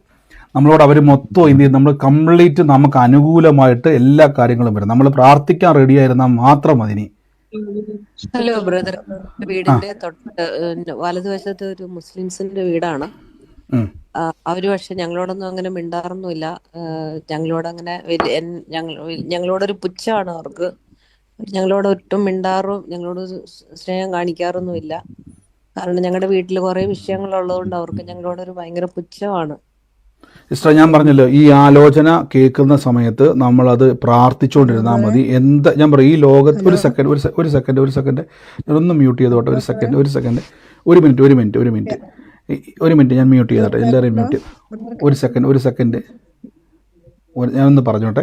നമ്മൾ ഈ ആലോചന കേൾക്കുന്ന സമയത്ത് നിങ്ങളൊരു ഇപ്പം ഞാൻ പറഞ്ഞല്ലോ, നിങ്ങളൊന്ന് ചിന്തിച്ച് നോക്കി, നിങ്ങളുടെ വീടിൻ്റെ അകത്തോ വീടിൻ്റെ നടുക്കോ വീടിൻ്റെ അതുമായിട്ട് ബന്ധപ്പെട്ട് ഞാനെന്ന വ്യക്തി വന്നിട്ടില്ല. ഒന്നാമതായിട്ട് നമ്മൾ വീടുമായിട്ട് ഒരു ബന്ധമില്ല, മുൻപരിചയങ്ങളില്ല. അപ്പോൾ ഈ കാണുന്ന കാഴ്ചകൾ നിങ്ങൾ പറയും ബ്രദർ, എൻ്റെ അപ്പോൾ സിസ്റ്റർ പറഞ്ഞത് തന്നെ അവർ നമ്മളുമായിട്ട് സഹകരണമില്ല, അപ്പം നമ്മുടെ വീട്ടിൽ പല പ്രശ്നം ഉള്ളതുകൊണ്ട് നമുക്ക് ഇതായിട്ടല്ല സിസ്റ്ററെ. അപ്പോൾ ദൈവം അത് വെളിപ്പെടുത്തുമ്പോൾ നമ്മളത് ആമയം പറഞ്ഞ് സ്വീകരിക്കുമ്പോൾ സംഭവിക്കുന്നത് എന്താണെന്നറിയാവോ? ഇപ്പോൾ നമുക്ക് നമ്മളോട് അവർ പുച്ഛമാണ്. പക്ഷേ ദൈവം പറഞ്ഞത് എന്തുവാ? നിങ്ങളുടെ നിമിത്തം ആ കുടുംബത്തെ ഒരു അനുഗ്രഹമാക്കും. അപ്പോൾ എന്ത് സംഭവിക്കും? ആദ്യം ഞാനൊരു അനുഗ്രഹമാകണമല്ലോ. ഈ പ്രവചനം നമ്മൾ ഏറ്റെടുക്കുമ്പോൾ ദൈവം എന്ത് ചെയ്യുമെന്നറിയാവോ? ആദ്യം നമ്മുടെ അകത്തൊരു സാക്ഷ്യം ഉണ്ടാക്കും. ഈ സാക്ഷ്യം കണ്ടിട്ട് അവർ നമ്മളിലേക്ക് വരും. അപ്പം ഞാൻ പറഞ്ഞില്ല, പ്രശ്നങ്ങളെ നമ്മൾ യേശു പറയും ലോകത്തിൽ കഷ്ടമുണ്ട്, അത് നമ്മൾ നോക്കുകയേ വേണ്ട. ദൈവരാജ്യത്തിലെ സാധ്യതകളെ നമ്മൾ വിശ്വസിക്കുമ്പോൾ, സിസ്റ്റർ ഇപ്പോൾ പറഞ്ഞല്ലോ, ഇന്ന് അവർ നമ്മളെ പരിഹസിച്ചെങ്കിൽ, നമ്മളെ അവർ നോക്കുന്നില്ലെങ്കിൽ, നമ്മൾ ഒരുമിച്ചിരുന്ന് കർത്താവിനെ സ്തുതി, എനിക്ക് വേണ്ടി ഒന്ന് പ്രാർത്ഥിക്കണമേ എന്ന് പറഞ്ഞുകൊണ്ട് അവർ വരും. അത് വിദൂരമല്ല, ദൈവം ഇടപെട്ടതുകൊണ്ട് അതങ്ങനെ നടക്കും. ആമേൻ. ഇപ്പം നിങ്ങൾ ആലോചന കേട്ടവർ ജസ്റ്റ് ഒന്ന് വെയിറ്റ് ചെയ്യണം. ഇനി ഒരേ ആലോചന വെളിപ്പെട്ടവർ നിങ്ങൾ എല്ലാവരും എടുത്ത് പറയണമെന്നില്ല. ഒരാളത് പറഞ്ഞതിന് ശേഷം അതേ ആലോചന, സെയിം ആലോചന ഒരേപോലെ, ഞാൻ പറഞ്ഞില്ല, പലർക്കും ഒരേപോലെ ചിലപ്പോൾ വരും. ഒരേ വിഷയം കർത്താവ് ഒരേപോലെ വെളിപ്പെടും. അപ്പോൾ ഒരാൾ പറയുമ്പോൾ മറ്റേ ആളത് ഏറ്റെടുത്താൽ മതി. നിങ്ങൾ പ്രത്യേകിച്ച് എടുത്ത് പറയണമെന്നില്ല. അതിനുവേണ്ടി ഒരാൾ പറഞ്ഞത് കൺഫേം ചെയ്താൽ മതി. ഈ സമയത്ത് വേദന മാറിയിട്ടുണ്ടെങ്കിൽ, ഒത്തിരി പേരോട് പരാതി പറഞ്ഞു, ബ്രദറെ എനിക്ക് രോഗസൗഖ്യത്തിൻ്റെ സാക്ഷ്യം പറയാൻ പറ്റുന്നില്ല, പലർക്കും മ്യൂട്ട് മാറ്റാൻ പറ്റും, എനിക്ക് മനസ്സിലാകുന്നില്ല എന്താണെന്ന്. എല്ലാവർക്കും ഇപ്പം ഞാൻ അൺമ്യൂട്ട് ചെയ്യും. ഇപ്പം ഞാൻ മ്യൂട്ട് ചെയ്തേക്കാണ് എല്ലാവരെയും. അപ്പോൾ ഈ സമയത്ത് വേദന മാറിയവരുണ്ടെങ്കിൽ, ഇപ്പോൾ ഒരാൾ ഒരു സാക്ഷി അവർ പറഞ്ഞാൽ 3-4 മാസമായിട്ട് വേദനയാൽ ഭാരപ്പെട്ടു, പക്ഷേ പ്രാർത്ഥനയിൽ അപ്പം തന്നെ സൗഖ്യം നടന്നു. അങ്ങനെ വേദന മാറിയവരുണ്ടെങ്കിൽ, രോഗസൗഖ്യം നടന്നവരുണ്ടെങ്കിൽ അവരാദ്യം ഒന്ന് പറഞ്ഞാട്ടെ. അതിനുശേഷം നമുക്ക് ആലോചനയൊക്കെ ഉള്ളവരുണ്ടെങ്കിൽ ഒന്ന് പറഞ്ഞ്, ഇപ്പോൾ അനുഭവിച്ചവരുണ്ടെങ്കിൽ പറഞ്ഞു സിസ്റ്ററെ. ഞാനേ ഇന്നൊരു ചങ്ങനാശ്ശേരി പോയി വരികയായിരുന്നു. അപ്പൊ ഞാൻ വരുമ്പോ ബസ്സില് KSRTC ബസ് ബ്രേക്ക് ഇട്ടപ്പോഴേ ഞാൻ പെട്ടെന്ന് ഏറ്റവും ഫ്രണ്ടിലത്തെ സീറ്റിലിരുന്ന, അപ്പൊ ആ കമ്പിയിൽ പോയി എന്റെ തൊണ്ട അടിച്ചുകൊണ്ട് എന്റെ അടുത്തിരുന്ന പെണ്ണിന്റെ കണ്ണിന്റെ അവിടെ അടിച്ചുകൊണ്ട്. അപ്പൊ എനിക്ക് തൊണ്ട വേദനയ്ക്കുണ്ട്, വെള്ളം ഇറക്കാൻ പറ്റുള്ള ഭയങ്കര വേദനയായിരുന്നു. അപ്പൊ എനിക്ക് ആ വേദന വിട്ടിട്ട് ഞാൻ അതിനു വേണ്ടി പ്രാർത്ഥിച്ചു. എന്റെ കണ്ണിന്റെ വേണ്ടി ഞാൻ അപ്പൊ തന്നെ, അത് ഭയങ്കര കരച്ചിലായിരുന്നു. അപ്പൊ ഞാൻ കൈ വെച്ച് പ്രാർത്ഥിച്ചു. പക്ഷെ എന്റെ തൊണ്ടയുടെ വേദന ഞാൻ ഒന്നും ചെയ്തില്ല. ഞാൻ ഇങ്ങ് പോകുന്ന അതിന് ഹോസ്പിറ്റലിൽ പോയി. പക്ഷെ എനിക്കിപ്പോ നല്ല സൗഖ്യം കിട്ടി ബ്രദറെ. പ്രാർത്ഥിച്ച ബസ്സിലൊക്കെ വേദന മാറി. ഞാൻ ഗുളിയൊന്നും കഴിച്ചില്ല. എന്നിട്ട് ഞാൻ ഇവിടെ നിർബന്ധ ഡോക്ടറിന്റെ അടുത്ത് കൊണ്ടുപോയേ. ഡോക്ടർ പറഞ്ഞ മരുന്ന് മേടിക്ക്, ഗുളികയൊക്കെ എഴുതിയിരുന്നു. പക്ഷെ ഞാൻ ഗുളിക മേടിച്ചില്ല. ഞാൻ വചനം പറഞ്ഞുകൊണ്ടേയിരുന്നു. പക്ഷെ ഇപ്പൊ ബ്രദർ പ്രാർത്ഥിച്ചപ്പോ പൂർണ്ണ സൗഖ്യമായി. ഇത് വലിയൊരു സാക്ഷിയാണ് സിസ്റ്റർ പറഞ്ഞേക്കുന്ന കാര്യം. സിസ്റ്റർ പറഞ്ഞു വരുന്നത് ബസ്സിൽ ഇരുന്ന സമയത്ത് ആ ബസ്സിൽ ബ്രേക്ക് ഇട്ടപ്പോൾ നല്ല ശക്തിയിലാണ്, തൊണ്ടവശമാണ് പോയി അടിച്ചത്. അത് പോയി അടിച്ച നിമിത്തം അപ്പോൾ നമുക്കറിയാം അവിടെയൊക്കെ നല്ലതായിട്ട് വേദന കിട്ടിയ നല്ല വേദനയായിരുന്നു. ആ വേദന ഇരിക്കുമായിരുന്നു. ഡോക്ടറെ കണ്ട് മരുന്നെടുത്ത് കഴിഞ്ഞില്ല. പക്ഷേ ഇപ്പോൾ പ്രാർത്ഥിച്ചുകൊണ്ടിരുന്നപ്പോൾ വേദന ഉണ്ടായിരുന്നു. പെട്ടെന്ന് ആ വേദന അവിടെ നിന്ന് മാറി. കർത്താവ് അങ്ങ് സൗഖ്യമാക്കിയതിന് നന്ദി. യേശുവിൻ്റെ അധികാരമുള്ള നാമത്തിൽ തന്നെ ആമേൻ. God bless you. ഒരു മിനിറ്റ്, ഞാൻ ഒരു കാര്യം കൂടെ ഒന്ന് പറഞ്ഞോട്ടെ. നമ്മുടെ പുതിയ ഗ്രൂപ്പ് ക്രിയേറ്റ് ചെയ്തിട്ടുണ്ട്. നമ്മുടെ പഴയ ഗ്രൂപ്പ് ഫില്ലായിട്ടുണ്ട്.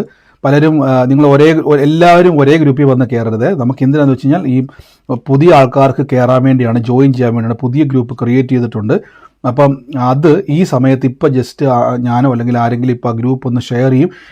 ജോയിൻ ചെയ്ത ആൾക്കാർ ചെയ്യരുത്. പുതുതായിട്ട് ആരെങ്കിലും ഈ പ്രാർത്ഥന തുടക്കത്തിൽ പറയേണ്ടതായിരുന്നു, വിട്ടുപോയി. ആരെങ്കിലും ജോയിൻ കയറിയിട്ടുണ്ടെങ്കിൽ അവർക്ക് ജോയിൻ ചെയ്യാൻ വേണ്ടിയാണ് ആ ഗ്രൂപ്പ്. ജോയിൻ ചെയ്തവർ ജോയിൻ ചെയ്യരുത്. ആരെങ്കിലും ഉണ്ടെങ്കിൽ ഇപ്പം ഞാൻ വേണമെങ്കിൽ ലിങ്ക് ഇട്ടേക്കാം. അപ്പോൾ ഓക്കെ, ഒരു ഗ്രൂപ്പിലും ഇല്ലെങ്കിൽ നിങ്ങൾക്ക് ആ ഗ്രൂപ്പിൽ ജോയിൻ ചെയ്യാം. ഗ്രൂപ്പിലുള്ളവർ അതിനകത്ത് പിന്നെയും ജോയിൻ ചെയ്യരുത്. ഇപ്പം ഞാൻ ഇട്ടേക്കാം. നിങ്ങൾക്കിപ്പോൾ മറ്റേ മെസ്സേജ് ചാറ്റിനകത്ത് ആ ഗ്രൂപ്പിൻ്റെ ലിങ്ക് വരും. അപ്പോൾ അതിൽ ഇതുവരെ നിങ്ങൾ ഒരു ഗ്രൂപ്പിൽ ജോയിൻ ചെയ്തിട്ടില്ലാത്തവർക്ക് ജോയിൻ ചെയ്യാം. കർത്താവ് അനുഗ്രഹിക്കട്ടെ. സാക്ഷിയുള്ളവർ പറഞ്ഞാട്ടെ.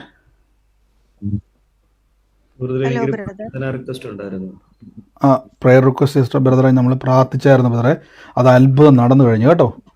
ബ്രദർ പറഞ്ഞാൽ അത് കർത്താവ് അത് അത്ഭുതമാക്കി മാറ്റിയിരിക്കുന്നു. അജിത സിസ്റ്റർ ഇട്ടിട്ടുണ്ട് ലിങ്ക്, ജോയിൻ ചെയ്താട്ടെ. ബ്രദർ അത് അത്ഭുതം, അങ്ങനെ പറഞ്ഞു, അത്ഭുതം നടന്നു കഴിഞ്ഞു. പറഞ്ഞു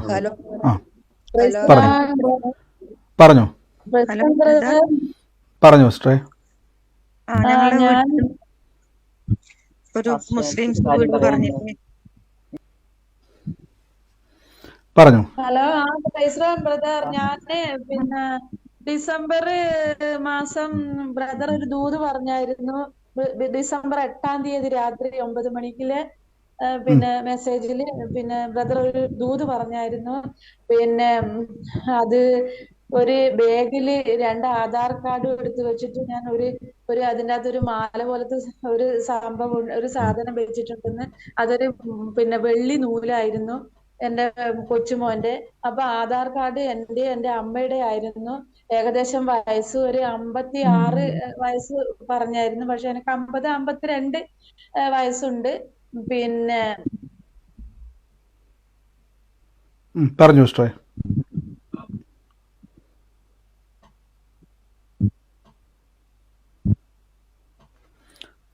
കേൾക്കാൻ പറ്റുന്നുണ്ടോ സിസ്റ്ററെ?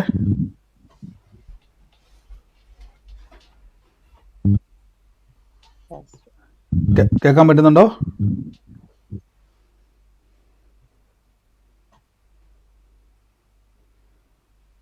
ഫസ്റ്റ് ഒരു കാര്യം പറഞ്ഞത്. പറഞ്ഞു.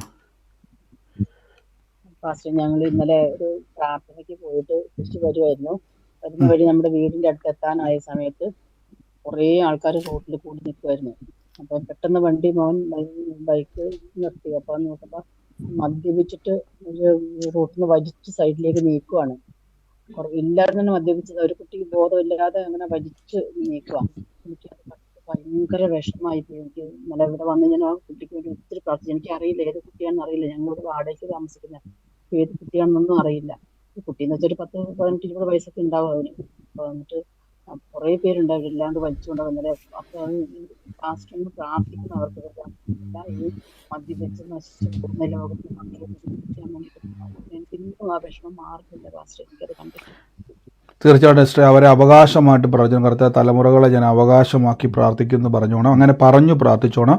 ആ വാചകം കർത്താവ് ഞാൻ ആ തലമുറകളെ ഇന്ന് ഞാൻ അവർ മദ്യപിച്ച് കണ്ടു, പക്ഷെ നാളെ ഞങ്ങൾ അവർ ദൈവത്തെ ആരാധിക്കുന്നത് കാണുമെന്ന് പ്രഖ്യാപിച്ചോണം.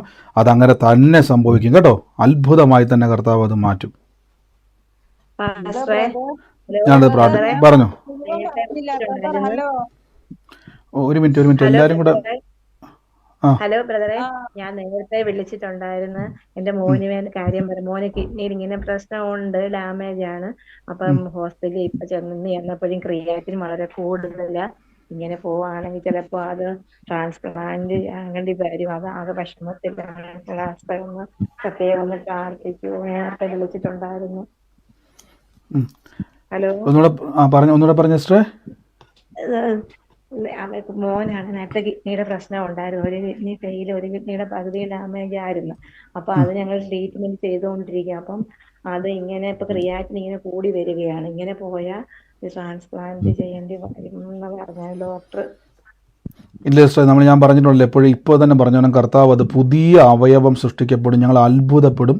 നമ്മളൊന്ന് ഒരുമിച്ച് എല്ലാവരും എല്ലാ വിഷയത്തിനും വേണ്ടി പ്രാർത്ഥിച്ചു. അതുകൊണ്ട് ഞാൻ പ്രഖ്യാപിക്കുകയാണ്, ഇന്ന് പ്രാർത്ഥിച്ച് കഴിഞ്ഞതുകൊണ്ട് പ്രഖ്യാപിക്കുകയാണ്. ഇങ്ങനെ പറഞ്ഞ ഒരു ട്രാൻസ്പ്ലാന്റേഷൻ നടക്കാതെ വണ്ണം പുതിയ അവയവം അവിടെ ഉണ്ടായി വരും. പുതിയ അവയവം കർത്താവ് തരും. ഇപ്പം നമുക്ക് മാനുഷിക ബുദ്ധിയിൽ അന്വേഷിച്ചാൽ അസാധ്യമാണ്. പക്ഷേ ദൈവരാജ്യത്തിൽ പുതിയ കിഡ്നിയുണ്ട്, പുതിയ ഹാർട്ടുണ്ട്, പുതിയ അവയവങ്ങൾ അവിടെ ഉള്ളതുകൊണ്ട് ഞാൻ യേശുവിൻ്റെ നാമത്തിൽ വിശ്വസിക്കുന്നു. കർത്താവ് മുറിവേറ്റതുകൊണ്ട് പുതിയ അവയവം, ആ പുതിയ കിഡ്നി തന്നതിന് നന്ദിയും തന്നെ. നമുക്ക് എന്തായാലും നമുക്കൊരു ഡോണർ ആവശ്യമാണല്ലോ, അത് മാറ്റിവെക്കാൻ.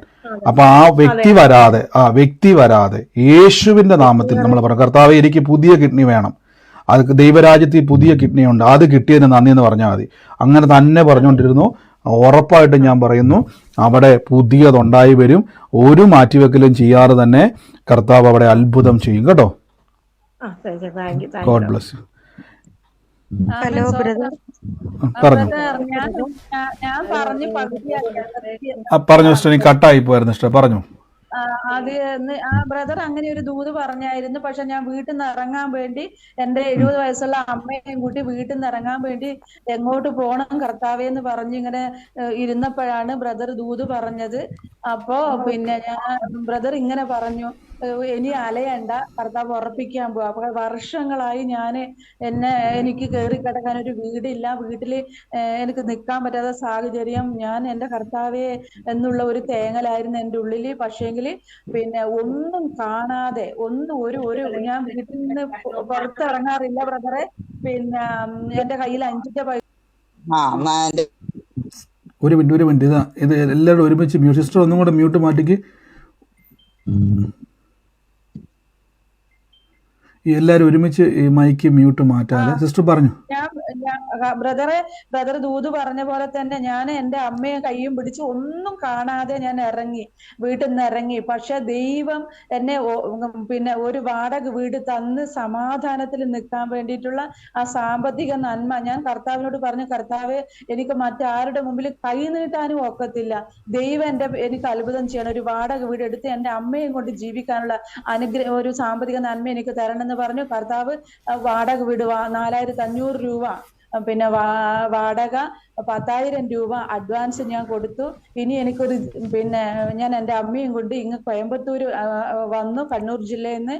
പക്ഷെ കർത്താവ് എല്ലാം എനിക്ക് ഒരുക്കി തന്നു. എല്ലാ സാധനങ്ങളും വാങ്ങാനുള്ള പൈസ എൻ്റെ കർത്താവ് എനിക്ക് അത്ഭുതകരമായിട്ട് ഒരുക്കി എനിക്ക് തന്നു. ഞാൻ ഇന്ന് വാടക വീട്ടിൽ സമാധാനത്തോടെ എൻ്റെ അമ്മയും കൊണ്ട് കഴിയുന്നു. പിന്നെ ബ്രദർ അന്ന് ദൂത് പറഞ്ഞ പോലെ തന്നെ ദൈവം ഇനി എനിക്കൊരു ജോലി വേണം. ജോലി അന്വേഷിച്ച് ഞാനിന്ന് പോയി 5-ാം തീയതി ആ ജോലിക്ക് പോകാൻ പറഞ്ഞിട്ടുണ്ട്. ബ്രദറെ ഒരിക്കൽ കൂടി എനിക്ക് വേണ്ടി പ്രാർത്ഥിക്കണം. എനിക്ക് ശരീരത്തിന് മൊത്തം വേദനയാണ്. ജോലി ചെയ്ത ഉള്ളിലൊരിക്കൽ പേടിയുണ്ട്. പക്ഷെ എൻ്റെ കർത്താവ് എന്നെ ഇറക്കിയെങ്കിൽ എൻ്റെ സ്വർഗത്തിലെ അപ്പൻ എനിക്ക് വേണ്ടുന്ന എല്ലാം തരും ഞാൻ വിശ്വസിക്കുന്നു പൂർണ്ണമായിട്ടും. എനിക്ക് ആരോഗ്യം തീർച്ചയായിട്ടും സിസ്റ്റർ പറഞ്ഞ പോലെ തന്നെ ഇന്ന് കർത്താവ് ഇടപെട്ടതുപോലെ തന്നെ ആലോചന പോലെ തന്നെ ഇനി അലയണ്ട, ദൈവം ഒരു വഴി തുറക്കുവാന്ന് പറഞ്ഞു. പക്ഷേ ഞാൻ പറഞ്ഞല്ലോ, വാടക വീടാണ് ഇപ്പോൾ ഒരുക്കിയത്, പക്ഷേ അലയണ്ടെന്ന് കർത്താവ് പറഞ്ഞു. പക്ഷേ പുതിയ വീടിന് വേണ്ടി പ്രാർത്ഥിച്ചോണം. ഇനി സിസ്റ്റർ പ്രാർത്ഥിക്കും, കർത്താവേ ഞാൻ ഇവിടുന്ന് ഇറങ്ങുന്നത് എൻ്റെ പുതിയ വീട്ടിലോട്ടാണ്. അപ്പോൾ എന്നാ ഉറപ്പെന്ന് വെച്ച് കഴിഞ്ഞാൽ ബൈബിളിൽ പറഞ്ഞു വീടല്ല വീടുകൾ തരുമെന്ന് ആവർത്തന പുസ്തകത്തിൽ പറഞ്ഞിട്ടുള്ളത് കൊണ്ട് എനിക്ക് വീടല്ല വീടുകളെ കർത്താവ് തരും. കർത്താവ് അത് അനുഗ്രഹിക്കുമാറാകട്ടെ. എനിക്കറിയാം ഇപ്പം തൽക്കാലത്തേക്ക് ഞാൻ സാക്ഷ്യങ്ങളൊന്ന് സ്റ്റോപ്പ് ചെയ്യുവാണ്, വേറൊന്നുമല്ല. നിങ്ങളിങ്ങനെ തിരുതരാന്ന് മൈക്ക് മ്യൂട്ട് മാറ്റുന്നുണ്ട്, എനിക്കൊന്ന് സൗണ്ട് ബ്രേക്ക് ആകുന്നുണ്ട്. എങ്കിലും സമയം നമുക്ക് ഇച്ചിരി മുന്നോട്ട് പോയതുകൊണ്ട് ബാക്കി നമുക്ക് സാക്ഷ്യങ്ങൾ നാളെ കേൾക്കാം. അപ്പോൾ ദൈവം പ്രവർത്തിച്ച അത്ഭുതകരമായ സാക്ഷ്യങ്ങൾ, രോഗസൗഖ്യമായിക്കോട്ടെ, നിങ്ങളുടെ മേൽ ദൈവം പ്രവർത്തിച്ചതായിക്കോട്ടെ എന്ന് സിസ്റ്റർ പറഞ്ഞുകൊണ്ട് തന്നെ ആ ശരീരവേദനയോട് പറയണം, എൻ്റെ വേദന യേശു വഹിച്ചതാണ്, എൻ്റെ രോഗം യേശു വഹിച്ചതാണ്, യേശുവിൻ്റെ മുറിവിനാൽ എനിക്ക് സൗഖ്യം വന്നിരിക്കുന്നു. ഇതെപ്പോഴും പറയണം. ഇതെൻ്റെ അവകാശമാണ്, ഞാൻ ദൈവരാജ്യത്തിൻ്റെ അവകാശിയാണ്. ഈ ലോകത്തിൽ എന്തുണ്ടോ അത് എനിക്കല്ല അവകാശം, ലോകത്തിലുള്ളവനാണ്. ഞാൻ ഈ ലോകത്തോട് അനുരൂപരാകുന്നില്ല, ദൈവരാജ്യത്തോട് ഞാൻ അനുരൂപരാകുന്നു. God bless you. കർത്താവ് നമ്മളെ സമൃദ്ധമായിട്ട് അനുഗ്രഹിക്കുന്നല്ലോ. നമുക്ക് ഒരുമിച്ച് ഇന്ന് വിശ്വാസ പ്രഖ്യാപനങ്ങൾ ഏറ്റുപറയാം. മൈക്കുകളൊക്കെ മ്യൂട്ട് ചെയ്ത് നിങ്ങളായിരിക്കുന്ന സ്ഥലത്തിരുന്നുകൊണ്ട് കർത്താവെ എനിക്ക് തന്നതിനായി നന്ദി പറഞ്ഞുകൊണ്ട് കർത്താവിനെ സ്തുതിച്ചോട്ടെ. ലഭിച്ചു എന്ന് വിശ്വസിപ്പിൻ, എന്നാൽ നിങ്ങൾക്കതുണ്ടാകും എന്ന വചനത്താൽ എന്ന് പ്രാർത്ഥിക്കുന്നു. എല്ലാവരും മൈക്കുകളും ഈ ലൈവ് ഇപ്പോൾ സ്റ്റോപ്പ് ചെയ്യുന്നു, സൂമിൽ അവസാനിച്ചിട്ടില്ല. ഇപ്പോൾ തന്നെ എല്ലാവരും പറഞ്ഞോട്ടെ, ലഭിച്ചതിന് നന്ദി പറഞ്ഞോട്ടെ. ലഭിച്ചു എന്ന് വിശ്വസിച്ചത് കൊണ്ട് അതെനിക്ക് ലഭിച്ചിരിക്കുന്ന കാര്യം ദൈവരാജ്യത്തിൻ്റെ ഒരു